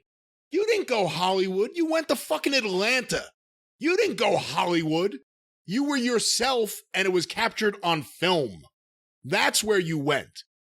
And I think everyone has seen everyone else's commitment. You could say what you want about the Bucks and Omega, and we all certainly have problems with them. They're committed to AEW. They're there. They're committed to being what they tried to be in Ring of Honor and New Japan and everything else. Cody comes across to fans, and quite frankly, to wrestlers in that locker room, as someone who looks at wrestling as a means to an end. Someone who, his heart was never in wrestling. I don't care what he says in any of these promos. He wanted to be an actor. He wanted to be a celebrity. And it's more about that. And now he's going to come back, and if they truly do this, where they force him to stay a babyface while he's being booed everywhere, which is interesting considering he's the guy who said that we're not going to go with those boring old tropes like heels and babyfaces. Then what do you have? Then what is Cody's true value there? Because quite frankly, right now in AEW, if you took Cody and Brandy out of the picture, they don't lose any viewers. They don't lose any fans. Nothing. This benefits Cody more than them. You know why? Because if you're not a babyface and you're not a heel, you know what you are? You're bleh. You're nothing. If people do not have a strong like or a strong dislike for you, one or the other, then you are useless in the wrestling business. That's why there are baby faces and heels, and that's why, try as they want, all these gloriosity fucking seeking social climbers who think that we've moved past baby faces and heels. No, we haven't. And we never will. The human race will never move past baby faces and heels. Because you want to see an asshole get the shit kicked out of him, and you want to see somebody you like do the kicking of the shit. And that's it. And as far as he won't turn and he's not going to do this and that, you got to remember, the Young Bucks Omega fans, who were the original base of AEW, supported Cody because he aligned himself with them. And without that, they wouldn't have. And now, there's no reason to cheer Cody. He's a babyface without any reason to be likable. Because he doesn't come across as likable. You like Arn? You don't like Cody. And now he's going to refuse to be a heel. It's very similar. I mean, he has a lot of traits of his dad. I hate to say it. His worst traits. Yeah. A lot of Dusty's worst traits you see in Cody. And he's going to keep being booed. And they took all the... It seemed like by the end of this, the focus was on Pac, which I was okay with. Well, after the interview was over with, or at least Cody's portion of the interview, suddenly here comes Andre Olio. And he's coming down the aisle. And he mumbled his way to the ring with the microphone. Have you noticed he sounds like Hans Conried in a 60s TV sitcom? I haven't noticed. Just and he's got the assistant with him who never does anything or says anything. And now his assistant is still carrying the laptop, but is wearing a neck brace because he got dropped on his head last week. So all of the stooges and assistants are just there for pure comedy. And Andre gets in the ring and tells Cody he's going to make him his, I swear to God, little beach. And as soon as he said little beach, or Lido Beach, again with a blackout, the lights go off again. And the lights come back on, and Malachi Black is in the ring, and he mists Cody, and he misses Cody. He misses with the mist. The mist missed. Again. It's black mist. You can see it on the guy's face. And you can see when it's not on the guy's face. And you can see Cody at the end of he knew at the end of this segment, he's trying to sell his face, but he could see that there was no mist on his face. And the heels start working over Cody and Arn, and here comes Pac and saves them and clears the ring or whatever. But now do we have Pac and Cody against Malachi Black and Andre Olio? That'll be a real rip snorter. It seems like that, and I thought Pac was great here. That shot of him at the end, just giving the middle finger. He has the best facial expressions. He looks like a little bastard. He is fantastic. He's ripped. I don't know why he tries to come off the top rope as much as with a physique like that. His work seems good. The only flaw in his game is every time he goes to the top rope and tries to do one of those quadruple flipping things off the top, he's up there forever trying to get his balance. But as far as his physique, his facials, he's got the accent. He does a pretty good promo. He looks like a badass. If he didn't try to constantly do flips and flying shit, you could buy this guy as a real ass kicker. And I don't like the way he's been booked, but that's a blanket statement that you could make about this entire company and everybody in it. But again, he was a babyface. He was a heel. I know the pandemic and he's foreign, so he was here and he was gone. But even when he was around regularly, since they've started using him, you couldn't keep track. 1 week he's wrestling a heel, 1 week he's wrestling a babyface, or vice versa. It's impossible to determine. He was part of a group called Death Triangle, who then became babyfaces. So my guy, in the Bermuda Triangle has replaced Walt Disney World as a fun vacation family spot. But yeah, there's talent in a lot of these guys underneath there somewhere. Hey, if I could say just a couple more things about the Cody promo. I wish you would. Because I saw a couple people compare it to Cena. How, Cena would get booed even though he was the babyface. It's not a fair comparison because Cena was a fucking star. Yeah. Much bigger than Cody. And he meant much more to that company than Cody means to AEW. Cody risks being Jeff Jarrett in TNA to every wrestling fan who wasn't in Nashville in that building. Where he may not be the world champion or pushes the world champion, but he's being pushed and used in a way that fans don't accept. So the next few months will be very, very interesting to see how this all plays out. And as far as, managers who yell at clouds, if we're measuring things based on clouds, then I'd like to know how many clouds you're yelling at, because more people will listen to this than watch your stupid reality show, buddy. So suck on that.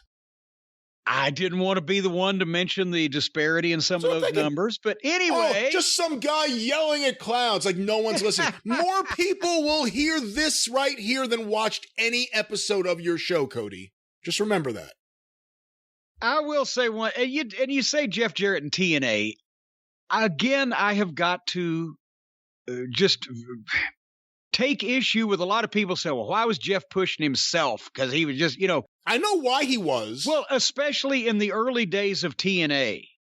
And honestly, through the time that they picked up Kurt Angle and a few of those acquisitions, Jeff Jarrett was the best worker in the company. The best in-ring worker. He knew he wasn't going to hold himself up.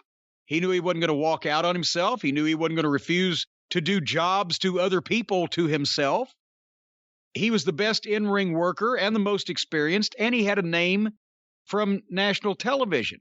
So yes, he's going to push himself over, especially some of the early TNA names. But then when Sting and Kurt Angle and et cetera, came in, then you saw him back up and work with, to this day, the best TNA match that I ever saw was Jeff Jarrett versus Kurt Angle, and I believe, oh, God damn it, it was a location pay-per-view, and I never can remember. Was it the one we did in Charlotte? I think it was. It wasn't Atlanta, it was Charlotte. Samoa Joe and Angle was the best drawing pay-per-view they ever did, and it also was a very memorable match, but the best just regular pro wrestling match that I ever saw in TNA was Jeff Jarrett and Kurt Angle. And so, yeah, he pushed himself, but there's reasons for that in a company of that size. With Dusty and Crockett in the 80s, it was a little more egregious. The talent was so deep, and there were so many. And he'd already had his run, and it could have been curtailed a little bit sooner. But, Jeff, I don't blame him for what he did in TNA. Anyway. Well, I will, but you can. Yeah. And that way we've got it all covered. That's right. Speaking of covering everything, we've saved the worst for last. This actually, it wasn't a bad program, as you said. Things were, the stupidity was kept to a minimum. There was a couple good matches. There was some good promos, little angle business going on. And then they decided, let's just take a shit on everything for the last 15, 20 minutes of the show. Here comes the Dork Order. All the names that are in the Dork Order, whoever they are. If you know them, you know them. If you don't, I didn't write them down. I don't care. But they were all dressed as Bambi or as cowboys or a horse or fucking whatever. It was ridiculous before we even got to the super elite of the Twinkle Toes, Hardly Boys, Adam Cole contingent, who were all dressed as the Ghostbusters. And they come down to the ring, and the Hardly Boys are making the faces and walking funny. And there's Michael knock it the fuck off in a sumo suit with a baby bonnet on. And the Dork Order jobber that looks like Little Brutus, Google it, folks, is the one that wrestled in the Bambi costume. And unfortunately, Adam Cole was going along with this horseshit wholeheartedly. And they didn't have a match, so there's no sense in trying to critique the work or describe what happened. It was all a chance for all of them. What was it, an 8-man or a 10-man with all the goofs running around the ring? You couldn't tell, but it was a chance for them all to fucking play with their friends and do a Saturday Night Live sketch and make mockery of wrestling. This was a wrestling parody segment. The things that people used to do and the things that people used to say, people that didn't like wrestling, that wanted to knock wrestling, hated wrestling, wanted to browbeat you if you were even a wrestling fan, the things that they would say about wrestling and wrestlers is everything that these guys do in the middle of a match. Funny, hokey, stupid, fake, choreographed, contrived silliness. Excrement. At one point, his quote was, "Evil Uno splashed the proton pack." And poor Jim Ross, who, by the way, as we've mentioned, and we said get well soon and best wishes to him. He just got diagnosed with skin cancer. He's got cancer on his leg, and now he's got to sit there in front of that and have to try to figure out a way to lend his voice to this. So when Excrement says, "Evil Uno splashed the proton pack," JR has to say, "Not the proton pack." He actually called them, I quote, "idiots," and quote, "these guys run this place," unquote, but he put it in the context of commentary.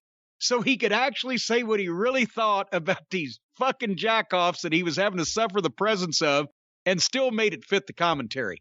That was pretty fucking slick. But however, this match, was the biggest bunch of self-trained amateur backyard mud show assholes that I've ever seen assembled in one ring, pretending openly to have a parody wrestling match, not trying to make anybody believe it, not trying to make anything legitimate, just playing in costumes. The Saturday Night Live sketches from the 70s that I referred to with Dan Aykroyd and Jane Curtin had more professional-looking work than you saw in this thing.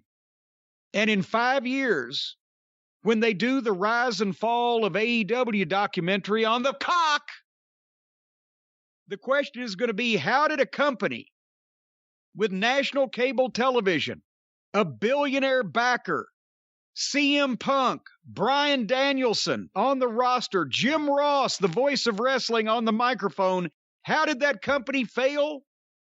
All they'll have to do is show 5 minutes of footage of the Hardley Boys and old Twinkle Toes here and one interview clip of Tony Khan Adderalled out of his mind, and everybody's going to fucking understand. For about 5 minutes or so, all 8 or 10 of them, or whoever the fuck was even, did they even bother to have teams? Nobody ever tagged. They just got in and did moves to each other over and over in turn, standing there waiting for them while the corpse referee watched useless. And then they super kicked the referee. Then they did some more ridiculous choreography where they would all stand there and wait for everyone to get in the right place. And then they would jump into them with their proton packs or whatever. And the referee's, of course, still down, but there hadn't been a tag in 10 minutes. It doesn't matter anyway. A horse ran in, and they beat the horse up. Don't get mad, Peter. It was a fake horse, just like all these people are fake wrestlers. Because then once they beat the horse up, then they pulled the horse's head off of the horse's ass, and it was Brandon Cutlet, that small, bland piece of white meat, with his mouth taped up so he couldn't alert them that he wasn't the fucking, he was blah, blah, blah. Oh my God, the Stay Puft Marshmallow Man is in the ring behind us. So let's have Pie Face Jackson of the Hardley Boys. I've got a raging clue, you do? Well, let's follow that raging clue. He gets a raging clue that the Stay Puft Marshmallow Man in the ring behind him, and I've never said those English words in that order before, is really Adam Page instead of the horse. And he turns around with a shocked face, and there's Page as the Marshmallow Man, and he beats up the heels, and everybody hugs. And I don't know what the... I apologize, ladies and gentlemen, when I'm wrong. I admit it. And when I have misled you down the garden path, I admit that too. I apologize for endorsing young Adam Cole all this time.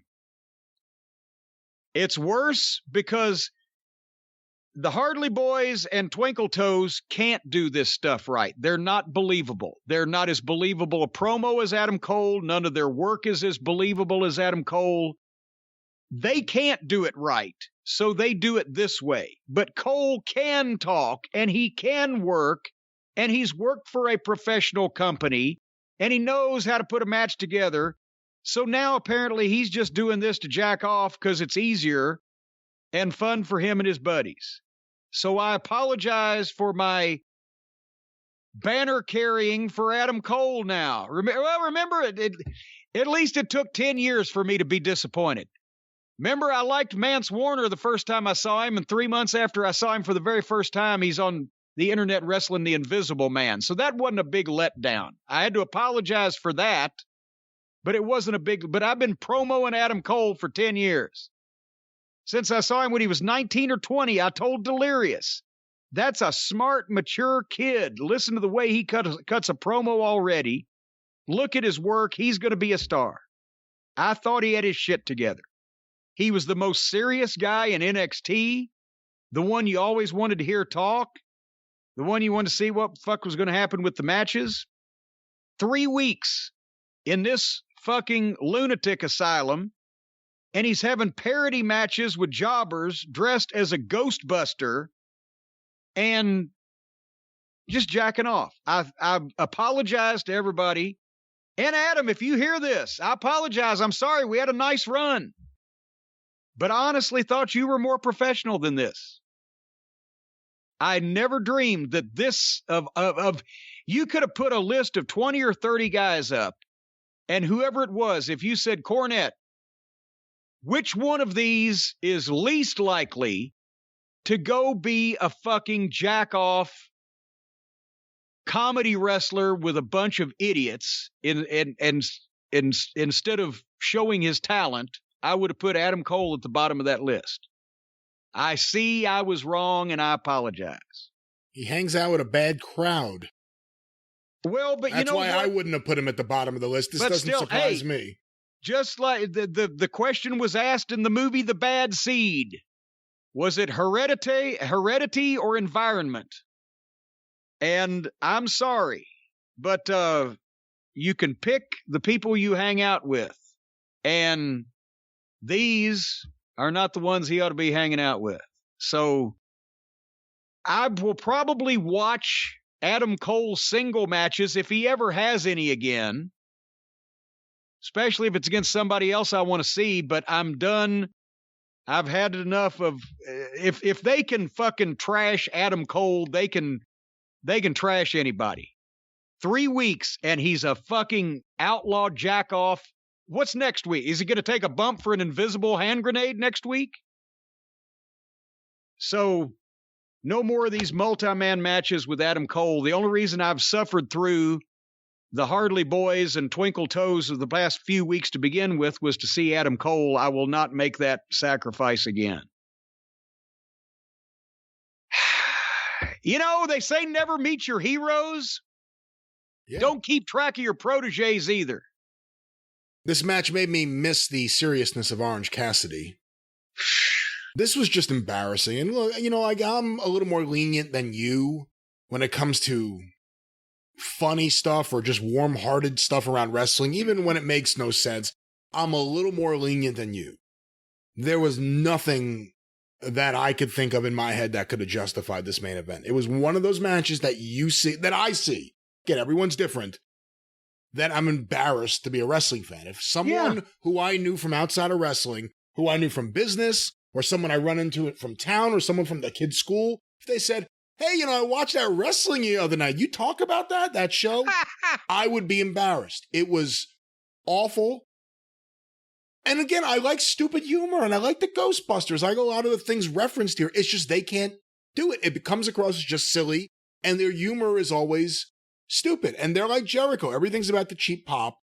Everything's about the bad humor. But everything with these assholes is about, let's see how we can make fun of our own business. Let's see how we can make fun of wrestling as much as possible. Let's make it look as silly as possible. Let's make wrestling look as phony and stupid and silly as possible so that everybody wonders, why the fuck am I watching this? That's their goal. That's what they're going for. Because every time you see them, that's what they do.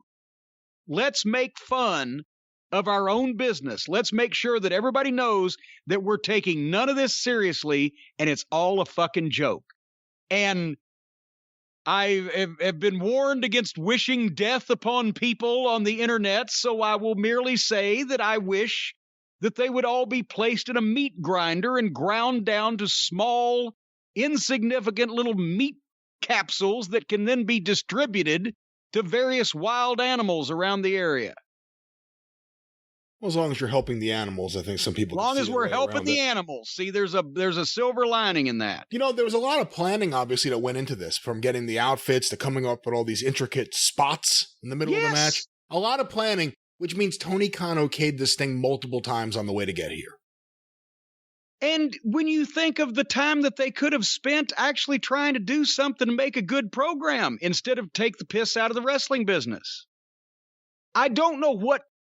Here, is it the thing with the Bucks that they were just so bitter because nobody would book them to the level that they, in their minds, imagined that they should be at, until finally they got together with the fucking group and there was the mass hypnosis where people thought, oh shit, Bullet Club's over. Then they find out it's just the t-shirts because people thought it had something to do with guns. And by then, they've hoodwinked Ring of Honor into bringing their package there, and then they hoodwink a billionaire.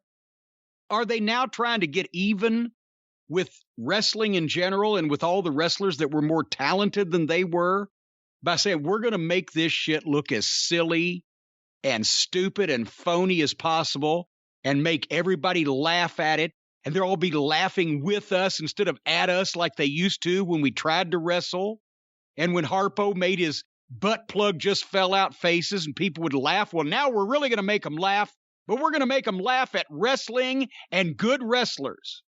Is that their fucking mission? I don't know. I just think they were raised wrong.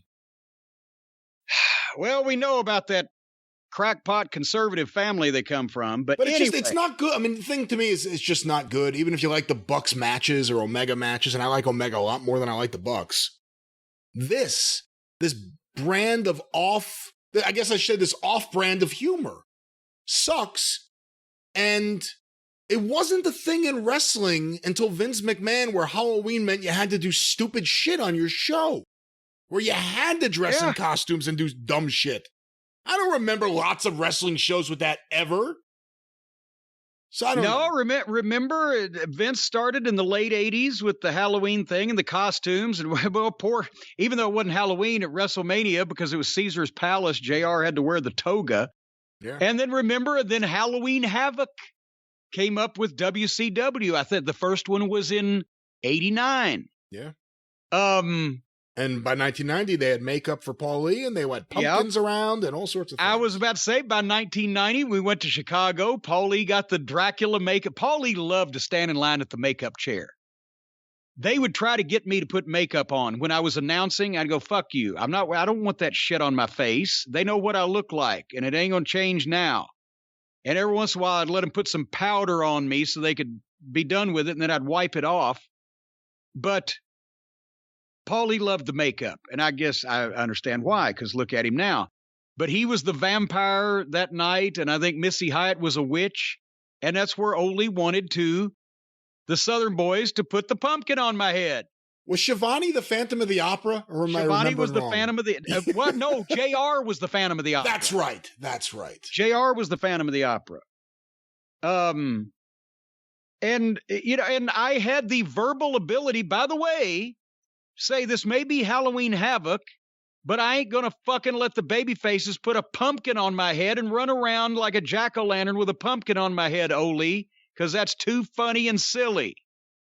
And he said, wow, that's what Nick Goulas would have done, because he hated Tennessee wrestling. I said, there's a difference. Nick Goulas drew money. We ain't drawing any. We're getting beat in a fucking preliminary match. Then the guys that we're in a program with are going to get beat later on in another preliminary match. The booking there was great. Yeah, and you ain't having them they ain't going to be putting a pumpkin on my head. I'm not going to run around looking like an idiot. He was pissed, and I didn't care, because 3 days later, we'd be done. Can you imagine if that would have been the last image of you on WCW TV and then you were done? Yeah, exactly, and that's why that wasn't the last image of me on WCW TV, because I was figuring we were fixing to be done, and I couldn't wait. One more thing I'll say about this match. It's disappointing. You know, Adam Page came back and did that promo, which was pretty good. And then last week it was a step back because all of a sudden he's drinking again and hanging out with the Dork Order. Yeah. It's a big moment for him to confront Omega or anyone in the Elite. It's a big deal. And he did it dressed as the Stay Puft Marshmallow Man.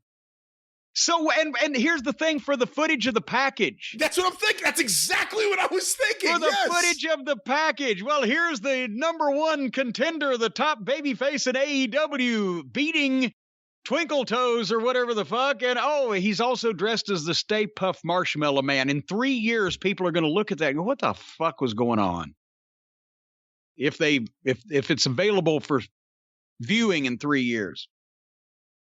Yeah, and Page's interview was fantastic. It wasn't just very good, it was fantastic. That's what he should have been. He was a main event guy. That's what he should have been all along. And then the next week, he's back to a beer in his hand talking to the job guys. And the next week, he's dressed as the fucking marshmallow. So you can't you can't count on anything here. One step forward, 14 back. It's like they take a step up the hill and then fall ass over tea kettle all the way down to the bottom, and then their fucking suitcase lands on their head. Anyway, that was this week's wrestling. Sure was, and hopefully this week on the Dynamite we'll have less wrestling reviews and more fun wrestling talk. Well, I've already got a preview of what they're going to have on Dynamite, and I don't think we're going to have much to talk about. You mean Rampage or Dynamite? Or Rampage, rather. I'm sorry, Rampage. What's on Rampage? I don't remember. Exactly. Some very substandard shit. And we'll zip through some SmackDown, and we'll take some questions on the drive-through in a few days. A lot of questions. I think we need to get a ton of questions. Less review, more question on the drive-through this week. Yes. Otherwise, we may have a revolt. Well, we get some revolting questions, though. So the people have to do their part also. That's the problem. And by the way, people, just one bit of advice, and I'm going to base this on the fact that we have a lot of new listeners, not just people who ignore the rules. But just do me a favor, before you send in a question, double check on YouTube if the question's already up and been asked and answered, 5-6 times already. Go double check first. Yes, that would be a good place to start. And also, if you send $25 in cash or money order to Brian Last at Post Office Box BR 549, Passaic, New Jersey. Oh, it's not Passaic, New Jersey, and I prefer Bitcoin if we're going to be quite honest right now. All right, but do you have your new office in Bayonne opened up yet? I'm not going anywhere near Bayonne. That's where fucking Frank Idavia from Jersey All Pro was from. Well, then, are you going to rent some space in the Corluzzo building in downtown Camden? That's in southern New Jersey. I still have his business card, though, the Wrestling Czar, the Corluzzo building. The Corluzzo building, downtown Camden, New Jersey. I have it framed, his card with the... It's the funniest Well, no, they did a piece, I'm telling you. They did a piece in one of the... London publishing magazines. I can't remember what it's Pro Wrestling Illustrated, The Wrestler, whatever. But when Dennis passed away, they had a 2-page thing. They had a picture of me and him and Jeff Jarrett with the NWA North American belt that we took at one of the Raws. And they did a nice little tribute story to him and everything. And I framed that along with his card that had the hammer and sickle. And in red print, it said Dennis Corluzzo, the Wrestling Czar. Corluzzo building, downtown Camden, New Jersey. They made 3 different business cards that day. I have all 3. It's a rare set for a collector. Yeah. The Dennis Corluzzo business card. Coming soon to Heritage Auctions. The Rick Ratchet business card, which was saying that he was a male escort. I have that one too. And then my favorite, the Howard Brody business card with what appears to be an African-American woman. For some reason, her image is there, and it just basically says, shit stirrer, complainer, and it has his real phone number. And at the NWA 50th anniversary in 98, I think it was, in Cherry Hill, or Philadelphia, someone, I don't know who, wasn't me, I'll just say that, took a whole bunch of those cards and threw them in every elevator in that building. So Howard Brody's business cards with his real phone number were everywhere that weekend. They weren't his real business cards. They were just his real phone number. Real phone number, yeah. But otherwise, he was a complainer, shit disturber, all-around asshole, and something or other that they... Poor Howard. What a horrible thing to do. But at least they didn't Ahmed Johnson him and give his phone number out at the show and tell the fans to call him like they did Ahmed for not showing up. I think Dennis actually did that twice, because I think he also did that. Actually, this one's on video, I believe. He did it to Abdullah the Butcher, too. Because that's right. It was when Dennis was working with Ian Rotten, and he was going to do Ian versus Abdullah, and Abdullah no-showed, and I think there was some kind of ridiculous demand, and Dennis got on the mic, and he goes, Abdullah the Butcher's not here, he's a piece of shit, and I'm going to sue him Monday morning in Atlanta. The fans have no idea what's going on. But the thing is, it could have been a legitimate excuse, because Abdullah's grandmother could have died, because he over the course of his wrestling career, I'd say that he had about 8 grandmothers pass away at various crucial points. And at each one of those points, he seemed to have gained like 110 pounds. Yeah. So I was the only one that he never used that on. He never used I can't make the show because my grandmother just died. He just fucking went to Japan and didn't tell me about it. When did you book him again? Was it 95? It was Thanksgiving Thunder. That's right. 90? It was 94, not 95, I think. And he just never showed up. No, actually, he called. He really did. In all honesty, he called. I don't know whether he called or whether I called him, because he had been booked for 6 weeks. I didn't do this like on the sperm of the moment.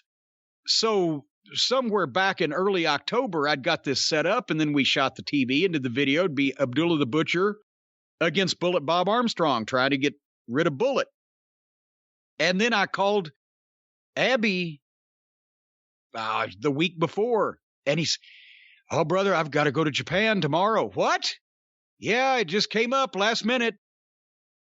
No, sorry about your booking, or no, it was just like it was presupposed that if anybody asked him to go to Japan for anything, that he would just drop everything in a heartbeat and go, regardless of what your plans were or not. That's how much they were paying him.